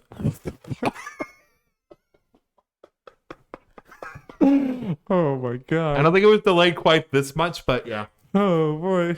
Yeah. Boy. So fun times. I have to believe that was the original reason, but then they must have started working on the game and like started patching it up again, and they're like, well, let's just finish what we're doing before we put it out. I refuse to believe that the entire year delay was because of the war. Well, it's such a weird thing because the carts were printed. Literally someone like something Had it. yeah, somehow the game, like they preloaded the game and it was playable to them until Nintendo was able to get it taken off. But I don't like if she I think it was a woman. She's like, she turned off her internet, she could have kept playing the game. Hilarious. So it's weird. Very bizarre. But it's finally coming out. Oh, it's gone. And yeah, I'm glad people can finally play this. Yes. Kirby Return to Dreamland Deluxe, getting a new story, Magolor's epilogue. It looks neat. I just kind of want to give it a shout out. I have no interest in playing this game because it's hard to kind of go back to these Kirby games, at least at the full price after Forgotten Land. What system was this on? It was a Wii one, I believe. And it's a good game, solid game, obviously, like most Kirby games are, but it's just hard to justify the $60 price to do it with these games when it's you know what it is, and I'm not the most. We all know. But I do want to give the shout out to doing the Magolor epilogue, which looks cool and different and all that kind of stuff. It was like good content. Indeed. And if you are interested in trying out this game, there is a demo that got shout drop. Nice. Darby, let's talk about Nintendo Switch Online and its updates. It's a big one. We got a big one. They started like, oh, talking about Nintendo Switch Online. Look at this. Game Boy, and the sound comes on, you're like, oh, nostalgia. Oh, we doing it. We're doing the thing. And them showing off some games. So I'll just read the list of games we can kind of talk about it. The ones that launched like last night: Tetris, Super Mario Land 2, Link's Awakening DX, Gargoyle's Quest, Game & Watch Gallery 3, Alone in the Dark: The New Nightmare, Metroid 2, Wario Land 3, and Kirby's Dream Land, with Zelda Oracle of Ages and Seasons, Pokemon trading card game, and Kirby's Tilt and Tumble coming later.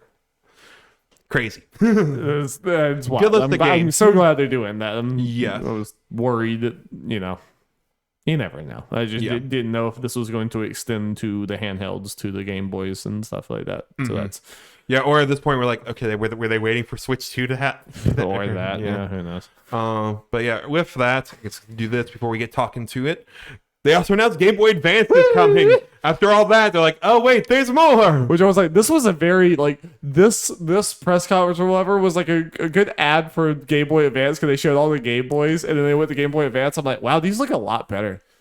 I was like, wow. I was like, Game Boy Advance has I think the most underrated library in for a game. These games look pretty. These games could come out. The games look really good and they're a lot of fun. The games we're getting, we got last night for launch for this: Super Mario Advance 4, WarioWare Inc., Kurokurin, Mario Kart Super Circuit, Mario and Luigi Superstar Saga, and Legend of Zelda Minish Cap. We have Metroid Fusion, Kirby and the Amazing Mirror, Fire Emblem, F-Zero Maximum Velocity, and Golden Sun coming later. Gives me hope. Do the other Fire Emblems, please. Yeah. But I know people will be very happy about Minish Cap, obviously, too. I'm excited because I've actually not played that one. Yeah. I have not. Also excited for Golden Sun as well. Oh, yeah. Sure. I know Kirby the Amazing Mirror is a banger. And I think, believe it, multiplayer, so if the online works for that game, that could be a fun thing for people to play. Interesting, yeah. Yeah, and also Mario and Luigi Superstar Saga. People stand by that game. I have not played that one, so it's honestly, out of all of them, the ones we've gotten so far on it, the ones I'm legitimately most excited to get games for is the Game Boy Advance ones, because I do think a lot of those games, have the hardware limitation in mind. They hold up very well, as you said, visually and I think gameplay wise. And I did play a good many of them. Like I said, it has a killer library, so there are a lot of them I just did not play because I played a lot of licensed shit back then. So I'm excited to go back to those games. N64, I played all the main ones. Yeah, and just having easy access to these. I mean, Yeah. again, I had no problem with the whole Switch Online them doing this. I just wish you could also buy things piecemeal if you wanted to, Yeah. or whatever, you know. But Also, something else. in a vacuum, this is cool. Yeah, I guess also something else, just in case like you and other people missed it. The Game Boy is going to be on normal Switch Online. Advance is exclusive to the expansion pass, Gotcha. which makes sense as far as them deciding to do it. They're trying to get them all. Compare that with the N64 and all that kind of stuff.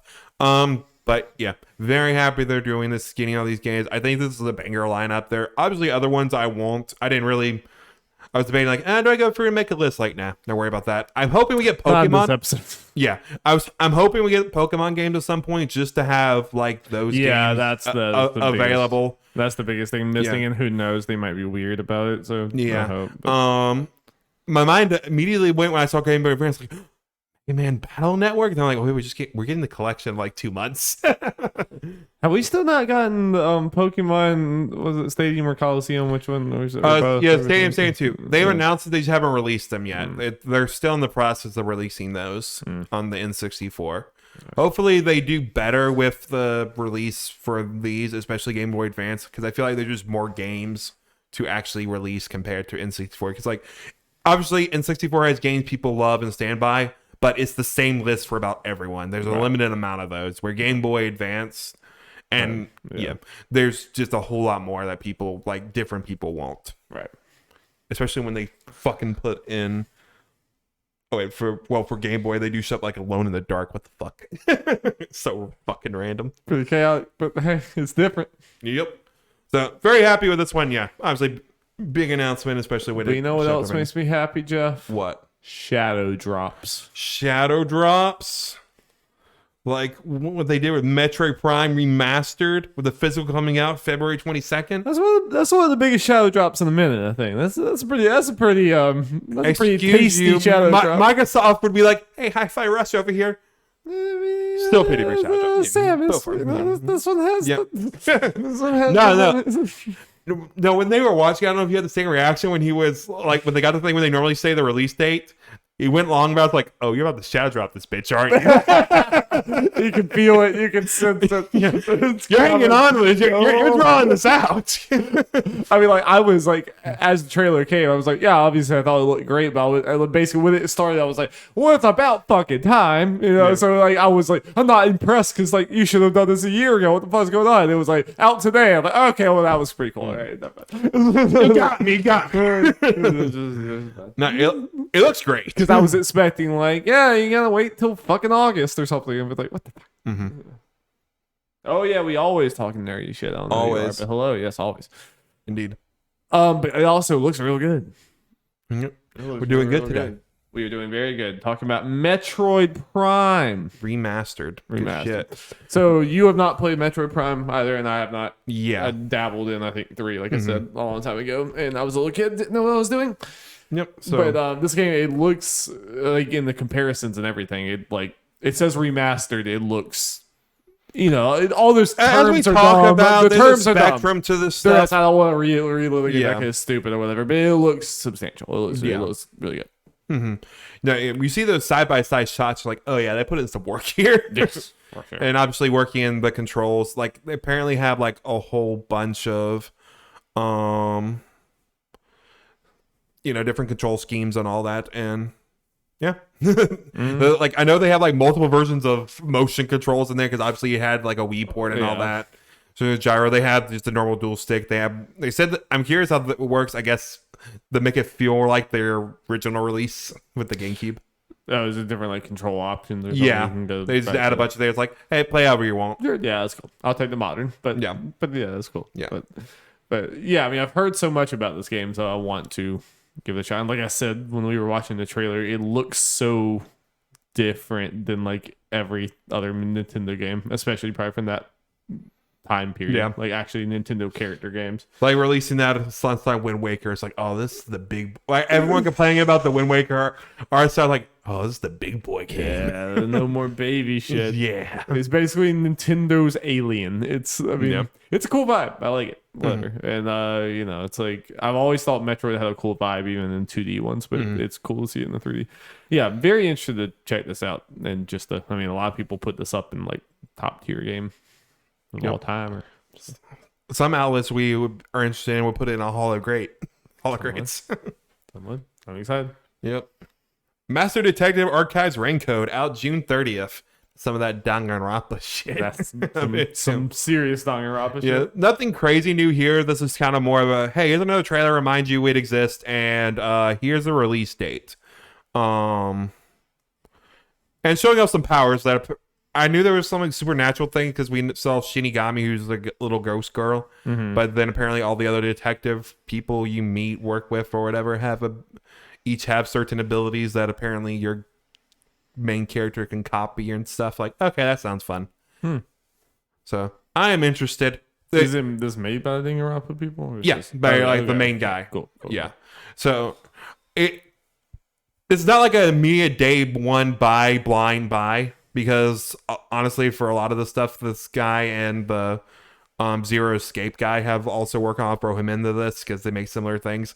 Like, it's like those kind of creators, they had their thing, and then the stuff they do afterwards are very hit or miss. When they hit because like AI and shit. But right, you have to see about this one. They're creative. Yeah, doesn't always go.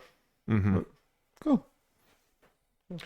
Batting Kaitos, the 1 and 2 HD collection. So it's the GameCube JRPG, and the only reason I have it here and interested in is because Monolith Soft worked on it. There's the hook. Very chill.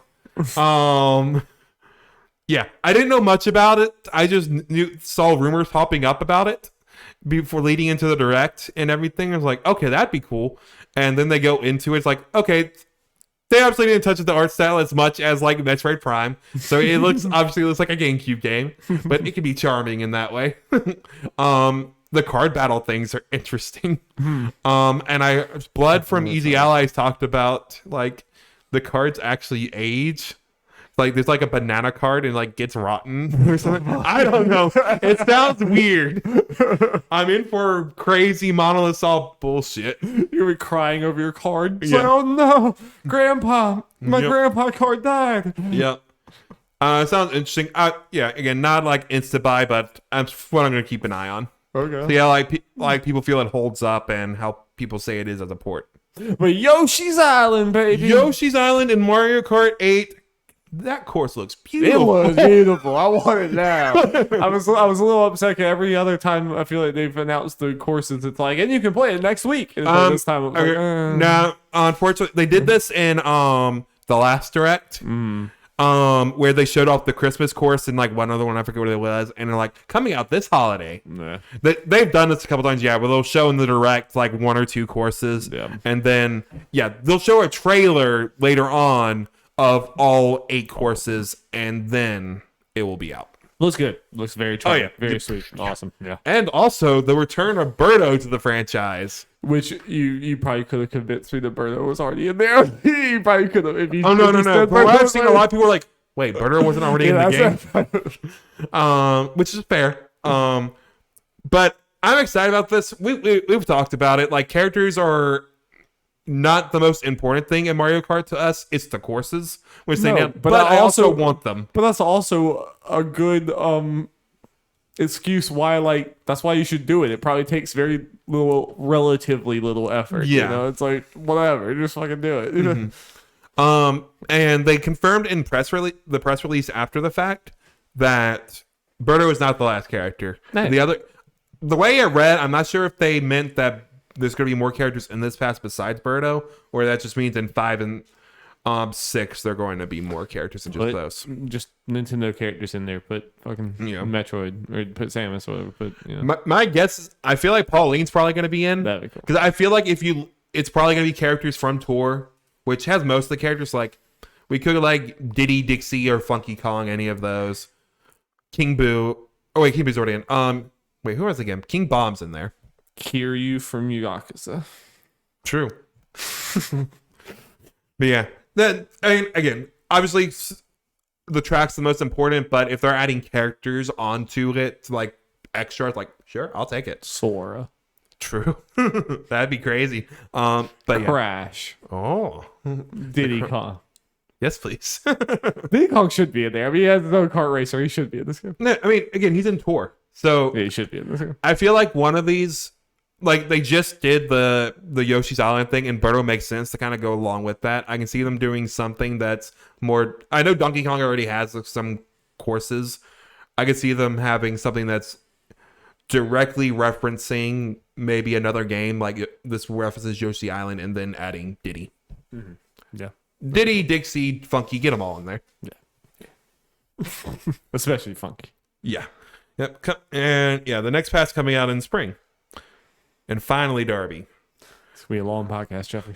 We don't have to do The Last of Us. We couldn't just save that for the big thing at the end of the season, if you're okay with that. Yes. Okay. So we can go all in on The Legend of Zelda, Tears of the Kingdom. Hoo-wee. We still don't know if it's tears or tears, technically. I think it's a double entendre. Probably. I think it's supposed to be both. Like, I think it's intentionally vague. Yeah. It's just funny that we technically have not heard Did it. he even say it? No, I don't think so. Okay. That's why I'm like, we technically have not heard an official pronunciation. That's funny. That's funny. Okay, thank you, man. Thank you for coming. Absolutely. Yeah, bomb ass trailer though. Real good trailer. Real good trailer. Which is okay. So I mentioned to you before the stream. That is not the most popular opinion, or it might be more popular than I think, but at least part of the internet that I have seen, I've seen some people really down on this trailer to the point where they're like, "This is the least hype I've been for a Zelda game ever." I just really don't understand that. I Yeah. really don't get it. Like, I feel like the people that are happy with the trailer for the most part are ones like me and you, where we don't want to see too much. Yeah, we want to do we want to see stuff for them to tickle our balls a little bit. yeah, But we got that from this. But yeah, I want to discover. I want them to hide a bunch of stuff because that's the beauty of Breath of the Wild. I assume is going to be this game. yes, yeah. No, I mean that's. Yeah, I was just already sold, and it was like I was already going to give this, like I was gonna play this game, even if it came out with like 7s. I'd be like, damn, purchase. You know, it's like I'm gonna see for myself. I'm going to pay $70. I'm gonna see for myself what's going on here. But I don't know. When I look at this, I'm like this. Like you know, I was saying coming up into it that it's like, oh, this game has a hard task no matter what. Even after seeing it still has a hard task of like topping the first one or whatever, because it's just like, you know, it was a special moment or whatever, and this is always going to be, you know, the follow up. It's always going to be like, we've already done this before or whatever.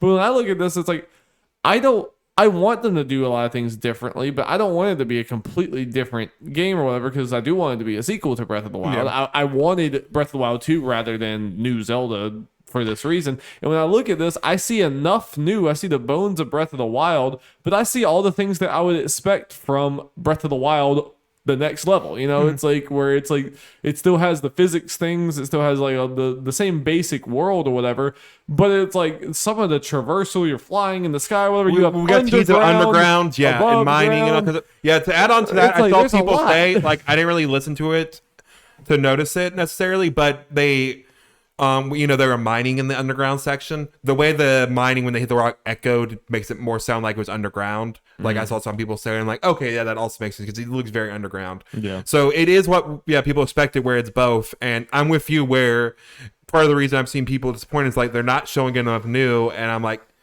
I'm with you where I don't need it to change crazy amount, because yeah, kind of like you, if they were going to change too much, then they might as well have do what they normally do and not make a direct sequel and just do what they normally do with a different link, whatever. Right. But there's enough there with the vehicles, the sky stuff, the going underground. They showed some more new enemies.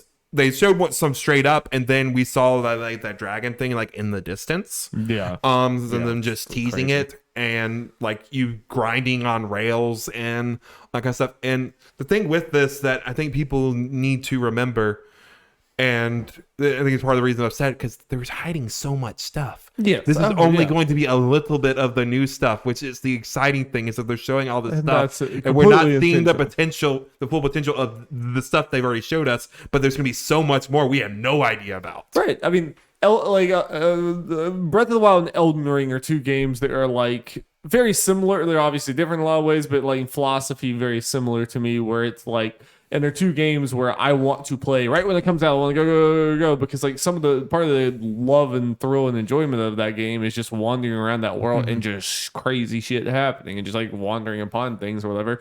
And like at this point, they have the luxury of completely preserving all of that for us because they know this game's gonna sell. Yeah. It's like it's just already, it's the Breath of the Wild sequel, so it's like they have the luxury of just being like, here's a little tease and Well, it's like, well, even the people that are are saying this, like, oh, they're not showing much, they're not feeling good about it. The moment the reviews hit, assuming it's as good as we think it's probably going to be, then those people will be like, okay, I'm buying this. yes, I mean, it's like it's just different when you have this much clout and this much pedigree with the thing before or whatever. You kind of can, do this type of, like Beyonce doesn't have to advertise her album at all. She just fucking drops it one day for the dead of the night, and it's huge or whatever. I mean, it's like it's kind of the same thing. Like you don't really need to put out songs, do all this. Imagine like Shadow Draw Tears of the Kingdom. Everyone be like, every person that has a game about to come out be like, fuck. No. I'd be like, Jeff, I'm called out work. I'm called out. Be texting and like working. Can someone take my shift, please?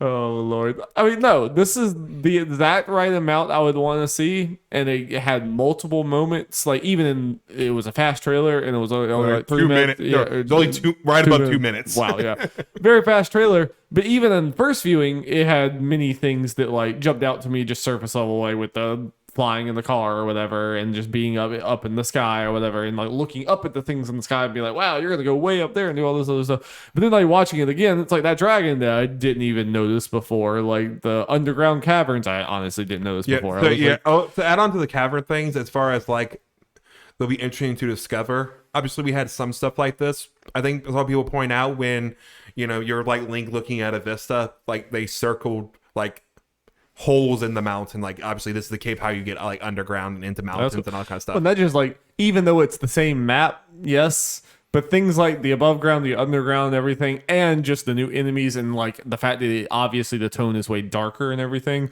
I think there's going to be more than enough actual new area, especially since like like this side of the map or whatever is completely flooded. There's underground or whatever, so it's like it's technically a whole new map basically, whatever. And then I also think they're going to play with your expectations when you go to certain places from the first map and you expect certain things, and then it's like, nope, Ganon's taking this over. It's hellscape right now. It's like they're like fucking Kakariko Village. Lock it in. That shit's wrecked. That shit is like a danger zone in this one. I can almost guarantee you there's some shit's gonna kick your ass there or whatever. It's not gonna be a happy village. They're gonna mess with things like that. They're gonna mess with your expectations. Yeah, obviously part of it is pandemic, but I mean, I trust there's a reason this took 6 years between the games. Yeah, I think they are perfectionists with this, and they're right to be because of how good the other one was.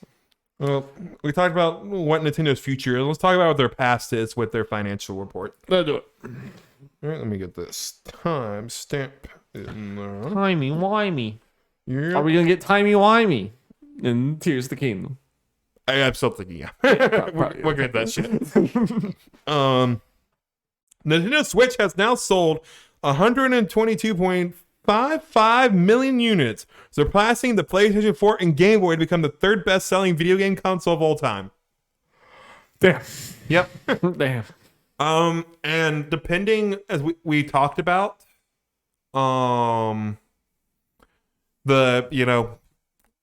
when we started the direct talk about the potential of a Switch 2, depending how long it takes them to do it, on the pace is going, it has a chance to become the best-selling console, which is why, you rightfully argue, and I agree with you, that may be a reason they don't, because it's still selling at that pace. Yeah.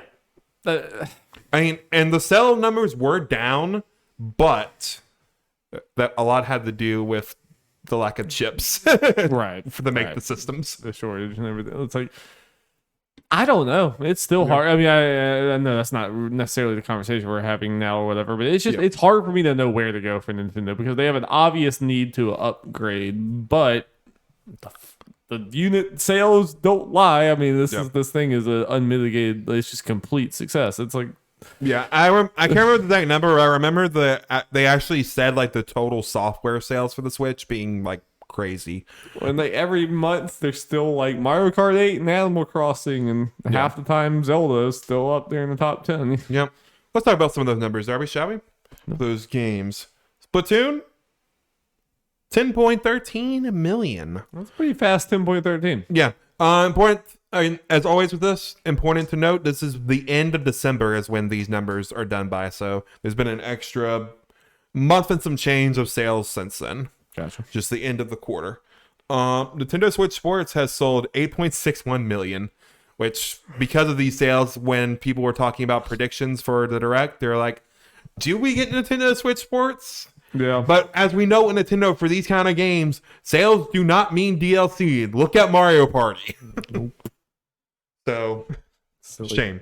Yeah, both selling really well. I can't remember what Splatoon 2 ended up being. But yeah, I think Splatoon 3 might already be catching up with it. Damn. Very fast. Mario Kart 8 Deluxe has sold 52 million. It's just silly. Like that attach Silly. rate is insane. Like it's And- like 40%. And that's not even counting the Wii U sales. No. I'm trying to think. So yeah, I think if you count the Wii U sales, it puts it over 60 million for Mario Kart 8. Which that's also insane because there was only 13 million Wii U No, sold. the attach rate for the game on Wii U is absolutely crazy. Yes, the majority of people who had a Wii U had Mario Kart 8. Oh, the vast majority. Yeah. Vast majority. It's insane. And I'm sure what helps this game continue selling is the fact that the DLC exists and it's as good as it is. Kirby in the Forgotten Land has sold 6.12 million. Let's fucking go. I have to imagine for a Kirby Yeah, game, I that's think- quite good. I think we talked about it last time. It's the best-selling Kirby I game. would, not Like- not surprised. I think this also, guarantees whatever game they do next will be another, at least main one will be a 3D one. Which, yes, build on that. Because I talked Please, about when we please. did our Goaty stuff, like, I expected it to be like a potential Kirby 3D platformer to be this good, like, made their second game in. They just kind of, like, we talk about It Takes Two when they're, like, Hazeline and stuff. They skipped a game to get to the level of this. Right. So I'm excited to see where they go when this. Xenoblade 3 at 1.81 million. I can't remember what 2 sold. It's a little, I think it was 2 and some change. So I think, especially depending how the 3 DLC is or whatever, if that gets a lot of word of mouth, I think it's easily going to be over 2 million, if not already. Yeah. I expect it to slow down. Obviously, it's not going to have like crazy legs. I mean, we've just already kind of had the like, wow, Xenoblade before, so it's expected at this point. But I mean, for how crunchy of an RPG it is, that is some pretty high sales for like, it is not a user-friendly, easy newcomer RPG. It's a JRPG ass it's JRPG. crunchy. So I love it. That's very good. No, it's very good. Bayonetta 3 has sold over 1 million copies. Yep. Not only bad for that kind Yeah, I of game. think that's Especially since it came out in October, so there's like a month and some change Right. of sales. No, that's good. It's good. Yeah. Yeah. And also well, this kind of goes along like people applauding Nintendo. This happening after they announce like some down sales or whatever. Nintendo announced a 10% pay raise for devs despite lower profits. I think it's mainly the Japanese devs. I might be wrong, but still, just in general, when we've had all these stories of all these massive layoffs, it's nice to get like, devs being rewarded. Yes, I think inflation is a lot worse in Japan, from what I've heard. Like, someone was talking about that along with this news or whatever, so I could see that in some way. Yeah, and I mean, it would across. I mean, this is a larger economic thing, but across everywhere, the cost of living and cost of everything or whatever is going up way faster than everyone's wages. Yeah. It's like you included, everyone included. I mean, it's just everyone across the board or whatever. So anytime you see that, that's a good. And that might also just explain somewhat why they're pulling the trigger now on the $70 thing. Yeah. Oh yeah, I didn't mention the $70 thing. Nintendo has said to like VGC and stuff, and I think it's evident by the fact Pikmin 4 is on up for pre-sale and not $70. $7 not across the board thing. Yeah, They're picking and choosing. But it's probably gonna be like the Marios, the Zeldas. Yeah, they've apparently done this in Europe and other territories for years. So people from other territories' reaction to this when Americans were talking about it was, wait, it already wasn't this for y'all? Or they're also like from other countries. They're like, it's how cheap for you? Because I think it's already been like $90 to $100 for some of these games and the like equivalent, and some of the other places. Yeah. So at the very least, I guess it's nice that it's not literally every single Nintendo game. Yeah, we'll take what we can get. Yeah. Speaking of Nintendo train don't stop, but we're adding in their buddies, Microsoft and Sony, into the mix. But we're not adding E3 to the mix. This comes from Kat Bailey from IGN. E3's first physical event in 4 years, supposed to be a triumphant return for the trade show. An opportunity to recapture some of the excitement of past conventions, which historically have been major showcase events for the games industry.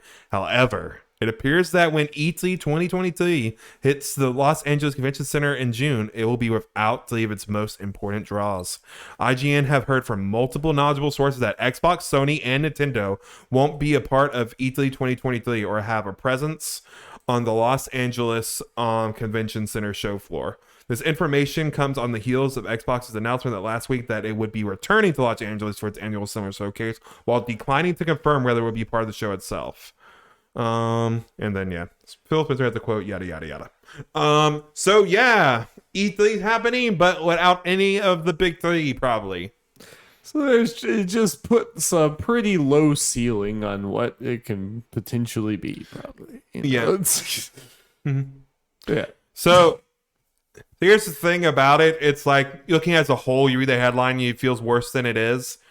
But it's one of those things when you look at it like piece by piece, it's, for us, like us normies, it's not necessarily as bad as that, as I've kind of been talking about. And I know I feel alone with how I generally feel about this stuff. Like in the general, like as far as this not being as bad as it sounds necessarily for us, or you mean for us or for E3? No, for us, okay, us as consumers. E3, no, this is terrible for them. Gotcha. No, this is the death knell for them. Because Sony wasn't going to be there anyway. If we talked about. Before COVID, they were already going out. So that's not a surprise. They were ever coming back. I mean, Microsoft's still doing their shit, still having a press conference that would have been part of E3. So that doesn't matter to us. So it's the same thing. Nintendo, they're going to have the Direct if they're going to have the Direct either way. Yeah. So the main thing that it loses for us for this is hearing the impression for like Easy Allies kind of funny and those kind of things on the show floor. Yeah, no, that is the thing, at E3. Well, Microsoft might be doing their own thing anyway where they do that, which would be more pain in the butt for them, but it still have access to that. Right. Honestly, for me personally, as far as these three are concerned, the biggest loss is the Treehouse. Yeah. Which hopefully Nintendo can just like do that on their own or something. They can, they kind of have, but not like consistent like you would hope. Same degree and stuff. I think last summer, last summer they didn't do anything, right? They had so I think they had like they did end up having a Direct after like weeks and weeks of people wondering where it was. But it was just third parties. It was a solid enough Direct, but nothing crazy. No. And I want to say at some point they did actually have like a couple days of Treehouse, but it was just like third party smaller games. Honestly, that might happen again this year, especially if we're thinking this year is as light as it's. Oh yeah, I agree. It's like, and some people have brought up. I think IGN might have posted about it, and because I mentioned earlier they had a similar group to VGC, and I think VGC also posted like part of this might be because Nintendo is going to have light stuff, not going to have a crazy amount of stuff. Yeah, no, I mean I'm in the same way as you, where it's like game announcements around the summertime. That's E3, baby. Yeah. I don't really care what logo. Yeah, I've been meeting on this for years. Like, I think people are too hung up on the E3 branding. No, yeah. I mean, the appeal of it and the thing, and there was a tangible loss that we had or whatever because when there were there ended up just being an explosion of different showcases that the majority of which were not worth your time. So it just like eventually got to be where it's like, this is just noise. Yeah. I'm just drowning this out or whatever. So like it does need to be wrangled back in, and like at least E3 was a hub that wrangled that in. So but like it doesn't have to be E3. It can be something else. I do hope that there is just some, Jeff Keighley. I hope there's some giant towers that we can just look at that. You know, it's like Yeah. you can like stand out amongst the everything, whatever. Which I mean, Keighley didn't necessarily help with that before. I mean, like, because not everyone bought in, and that's what I'm very interested to see with this E3 thing. Like, how hard is like if there's a Keighley thing, an Xbox thing, and an E3 thing, where does Square go with like 7 Rebirth? Yeah. Where does Ubisoft go with all? Well, I of can it? tell you it won't be at Xbox. no, not there. I can help you narrow it down a bit. You know what I mean? But you know what I mean. It's No, like, I where do gotcha. these like did all the third parties like convene on E3 and be like, this is our show, or do they go do their own thing and E3 becomes like really sad? It's like, you know what? Yeah. I feel like there'll be some that do both. I feel like it's more likely to be Keighley because I feel like it's always been there, but I feel like the last couple years since Summer Game Fest has kind of been a thing. Like, I feel like it's gotten kind of better each year. Yeah. And I think you can look at the Game Awards as kind of part of this as well. I feel like the bigger brands are trusting Keighley more and more with stuff, especially as his stuff has just been going bigger and bigger each year. So I feel like that will help, like with Square Enix. Like 16 was the big final thing at the Game Awards. I can see Square going there with Rebirth. He got Elden Ring like Yeah. last summer or whatever, of all the places or whatever. He was I mean, E3 might just start becoming another PAX. It might just start becoming another Gamescom type thing or something like that, which is fine. Whatever. Yeah. I'm with you. As long as we get in that general amount of time, I think people are like, oh, but it's too spread apart time-wise. I don't think that is much of an issue as far as, and I know you will agree with me this, the amount of conferences there were. Yeah. And as far as like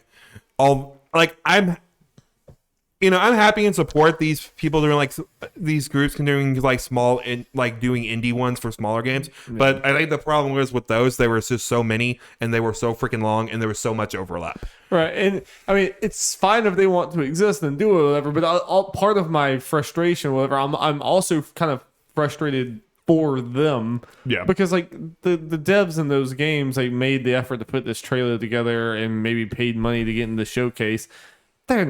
It probably didn't help them much. Like It probably helped the couples that everyone ended up talking about. whatever it was, I don't remember if it was E3 or something else. There was one of the cozy directs happen. There was literally 130 something games in there. I remember the allies counted that. Yeah. So that was like in whatever COVID year where everyone just did anything and none of it was actually connected. That doesn't help anyone. Yeah. It's like those games are not being benefited by that. That's fucking ridiculous. And I think what was that Guerrilla Collective had like just hundreds and hundreds and hundreds and hundreds of trailers or whatever, and so many of them overlapped, and like I was just like, no one is getting anything from this. This is just not helping. It's like you might get a tiny bump, but you're just not getting the bump. Yeah, as far as the ones that are outside the big major conferences, like I feel like the ones that do the best are like the PC gaming show and like Games Radar has also done some good ones. They've just always had an identity and always like and they keep it tighter. I don't know. It's just like some of these they're learning. These showcases they're learning, but there's not enough. There's not enough eyeballs. There's not enough attention for all of these to work. Yeah, and I think I've been saying this as well. Like, I think the thing that hurts is the timing of all this is just when game development, it coincides with game development just getting increasingly longer and longer. So people just do have less stuff to show. Yep. So people equate that to, oh, it's because E3's not a thing. Yeah. And it's like, no. Yeah. So we'll see how it all goes. Obviously, we'll cover whatever when things happen. Yes. At least Microsoft is doing something in June, so that's like one of the big ones. Again, Sony's gonna do whatever the fuck they want. Yeah, probably something a little later in the summer. We'll do a Nintendo, state who of the play. fuck knows? Yeah. So we will see. Derby. final main thing before we get to quick rundown of other news is a lot of games of service games are shutting down. Not the gas. Yep, and these are just ones that I could find and remember. Rumbleverse, after not a lot of time. Not a lot of time at all. Apex Mobile and Battlefield Mobile. I don't know why I assumed those, or at least Apex Mobile is doing pretty well. You I don't just know why. assume because Yeah, Apex. Battlefield Mobile, I don't know. But still, that's, yeah. Back for Blood, though that one, I can't remember if they're like shutting down servers, but at least No, doing they're support. not. I think they just said they're not making any new That's not content as for it, bad, at whatever. least. It's like, yeah. Yeah, Knockout City, which props to them for keeping up private servers for people to do that once it like closed down and support. And again, also not a crazy amount of time. No, and it had a pretty good launch at least. Yeah, and Crossfire X, and I think there are a couple more that have. It's just all kind of got announced at once. All this stuff. It's so hard because like with a game as a service, you can even have a really good launch, but if you can't retain people, it's crazy how fast obviously the financials become like, well, we're spending too much money keeping this up to we're not making money. So you can very quickly, it can go from like, well, people are really interested in this game. It's losing money. We have to get rid of it. It's like, yeah. I'm afraid Multiverses is going that way. They haven't had a major update thing, like a new character thing, in over 2 months. When they were kind of doing every 2-3 weeks, and yeah, I know numbers are dropping, so I'm worried about that one. Yeah, Especially with the state of WB. I was about to say when it's WB, they're just looking to sell. Just get Yeah, rid of so everything. I'm worried about that because I do like that game and what they've done, but yeah. It's hard. The game service thing is hard because there's only so much room, and it's just an active cost to keep it up. You know that these other games don't have. It's rough. Yeah, I get why people are going with this. I do think the companies do a better job at evaluating like what they have. Like I've seen people like Stephanie Sterling and stuff see these games just don't work and all that. It's like, No, and that's not, yeah. I think that's taking it to the other extreme. I think these companies. I hope that's not what you took from me. So you know, No. I think we can agree on this. Companies need to do better at examining like what exactly they're doing as far as the market and everything, because I think there are definitely times when there's a big thing like with Battle Royale where people are like, oh, Battle Royale's big, let's just spit a game out or let's spit a mode out into our game, it's going to do great and everything, without looking at there's like, I don't think, especially in hindsight, like Apex Legends and Call of Duty Warzone, for different reasons, I don't think it's surprised they're as popular as they are when they did it, because it's Call of Duty, and the mechanics are solid, and they know what they're doing, so that makes sense. And for as Apex, it's the Titanfall devs, they know what they're doing mechanically, so I'm not surprised that that's one that came. They definitely kind of struck fire in a way that I wouldn't have necessarily seen coming, but the launch of it was just very good. As far as them like supporting and everything with the money and like they were them, prepared. They were prepared. They did it right. They looked at everything like, okay, how can we be different, like with a team-based thing? I think they did it right. I think people like, you shouldn't be trying. I mean, you do have to do it to a degree, but you shouldn't be trying to like trend chase with these or whatever, because like I feel like a lot of these, like you're saying, kind of like they jump into something really quickly just trying to chase the trend and be the next Fortnite or whatever, when it's like you need to like sit down and understand how big of an undertaking you are trying to like and I I guess for the counter argument, because you said Fortnite did exactly that. They just kind of jumped into it, and it does work. But as we've seen with all these games, there are more failures than successes. And it's kind of like the longer it goes, the harder it is to get in on it or whatever. I mean, like, obviously they're far from the first, but like Fortnite took this to a level that like few other games had at that point or whatever at the time or whatever. But in a post Fortnite world, it's harder. Fortnite has made it harder. And then when Apex comes up or whatever, it makes it harder. When Warzone is big, it makes it harder. Overwatch is kind of back on with a lot of like, you know, the player base is really high up again. Makes it harder because it's just like everyone's time is split with these things or whatever. So it's like it gets when at the time, it's crazy to think about that, because Fortnite's not even that old, but at the time that Fortnite came in, it was a lot more ripe for the taking to like come in and be a big dog. And I guess I will say it did just kind of throw in, but at least it kind of in a way, like I'm talking about, had some kind of hook where it was, a non-gritty cartoony one. Yeah. So it's one that Got kids and adults. Yes. And it's like, yeah. Yeah. So Well, it and did they have were just- something And they find it. They were besides like, building. oh, this is working. We're going hard in, and we're gonna put in the money and the time to make sure that, like, not only is this exciting now, it's gonna be exciting 5 years from now because we're just constantly putting things Yeah. into it. Because Epic is huge, but Epic is huge because of Fortnite. I mean, it's kind of Yeah. and also Unreal and everything. And else, but to go to a stream example of, I think, doing something interesting with a game of service, like you got Fall Guys and everything. It helps now that they have the backing of Epic. and I that don't helps. know if they would make it if they didn't. I mean, that's the thing is, unfortunately, to actually As far as keep- longevity goes, I agree with you. well, But to keep this going without completely killing your workforce, you almost have to be a big company. You always have to be a one of the top dog big companies. It's like, I'm not saying it doesn't happen. There's examples like Among Us and stuff or whatever that's Yeah. very different, but there's examples like that can keep it going. But by and large, it's if you're a small indie or like AA company or whatever trying to compete on the games and service thing in general, good luck. It's like, because are you going to be able to put out brand new exciting content monthly? Because that's basically what you have to do at this point. Yeah. And if you miss 2 months, people probably already moved on. yeah, go ahead, the Fall Guys. It's like- Yeah, they actually were an example of a more double A because it was Devolver originally, one that Yes. did do it. But I do agree with Yeah. you that the Epic thing helped it with the longevity because they would add so many. That's what I'm talking Yeah. about. I mean, Rumbleverse was also Knockout City was another. A lot of these have really good launches, but the 6 months in is almost more important than the launch. It's like you got to get the people, but then you also have to retain them.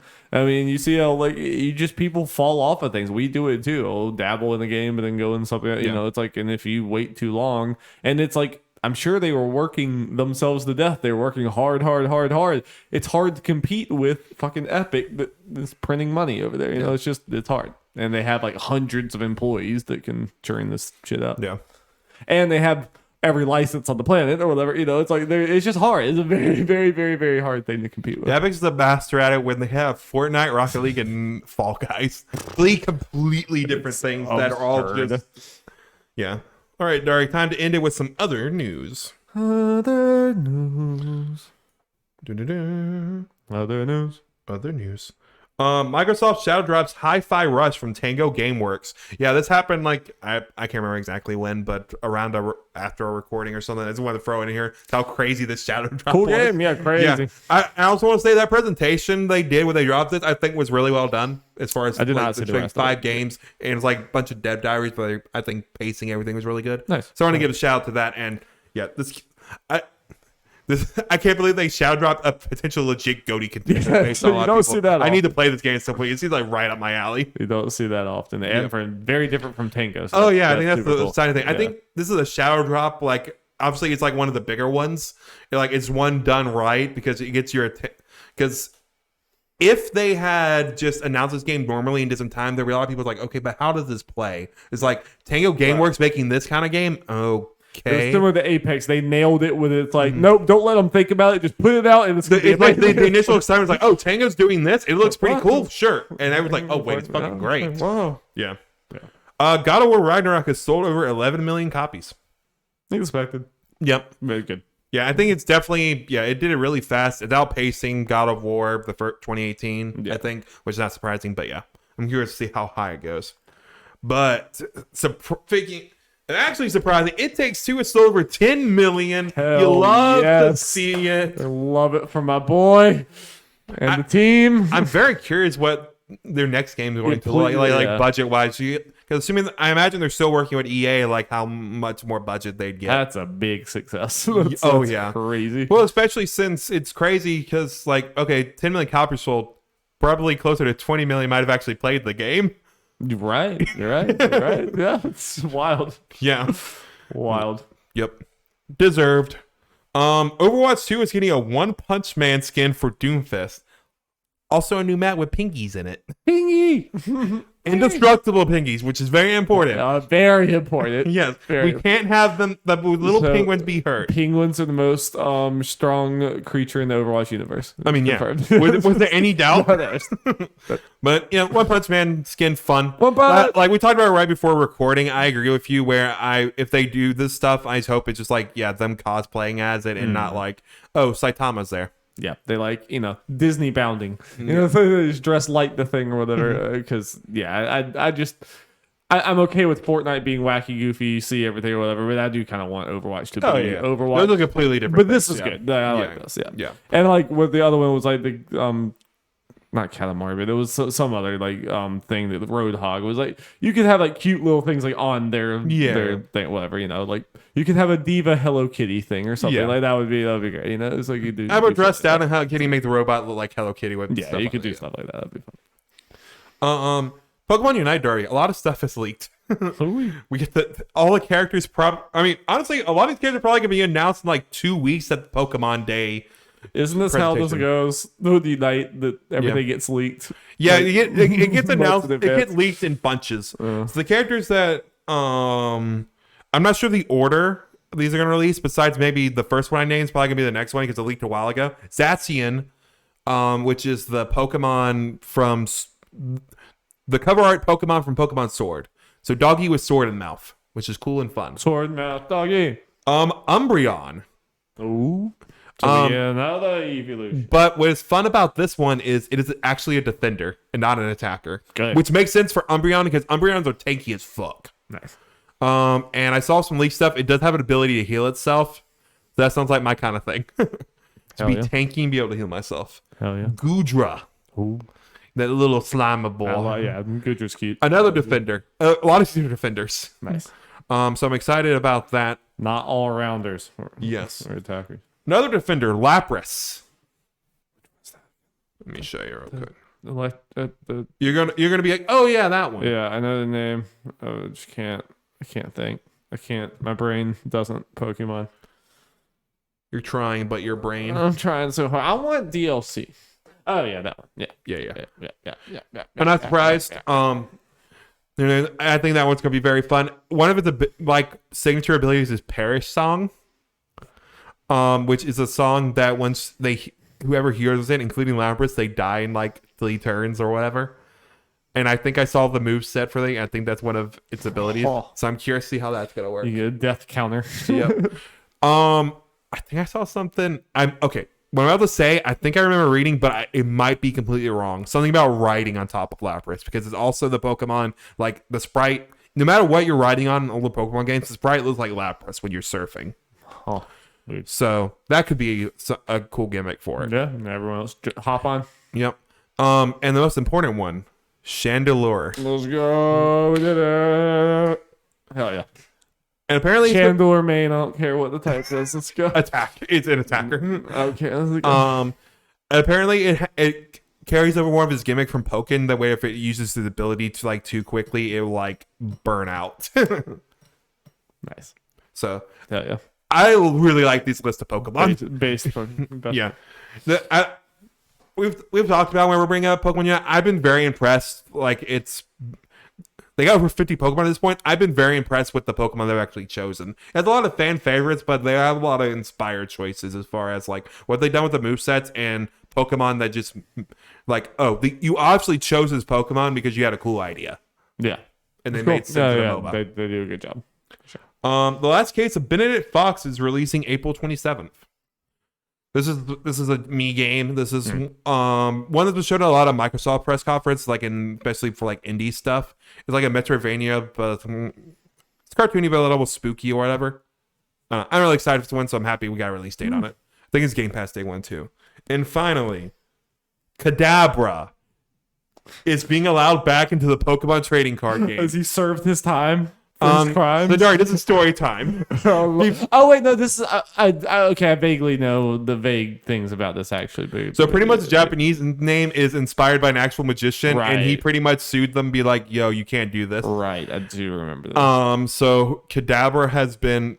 not in the trading card game. And by extension, Abra and Alakazam were not in for some of it, but they brought them back at some point. It just had Abra evolve straight into Alakazam and just skip Kadabra.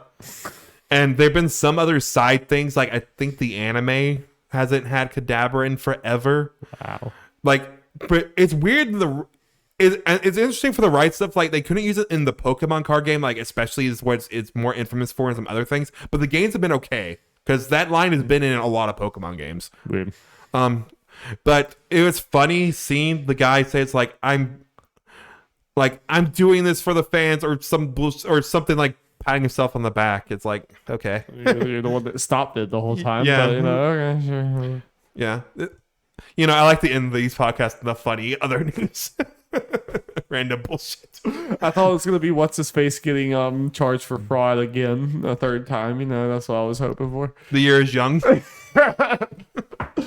Well, that was a fun podcast, Jeffrey. Yep. Very fun. Lots of good stuff. Yep. You can look forward to. We're probably gonna wait till it's just over. A Spoilercast, probably where William Outlaw for The Last of Us HBO show season 1. Lock it in. Spoilers. It's good. Yep, we like it. Bye. Bye.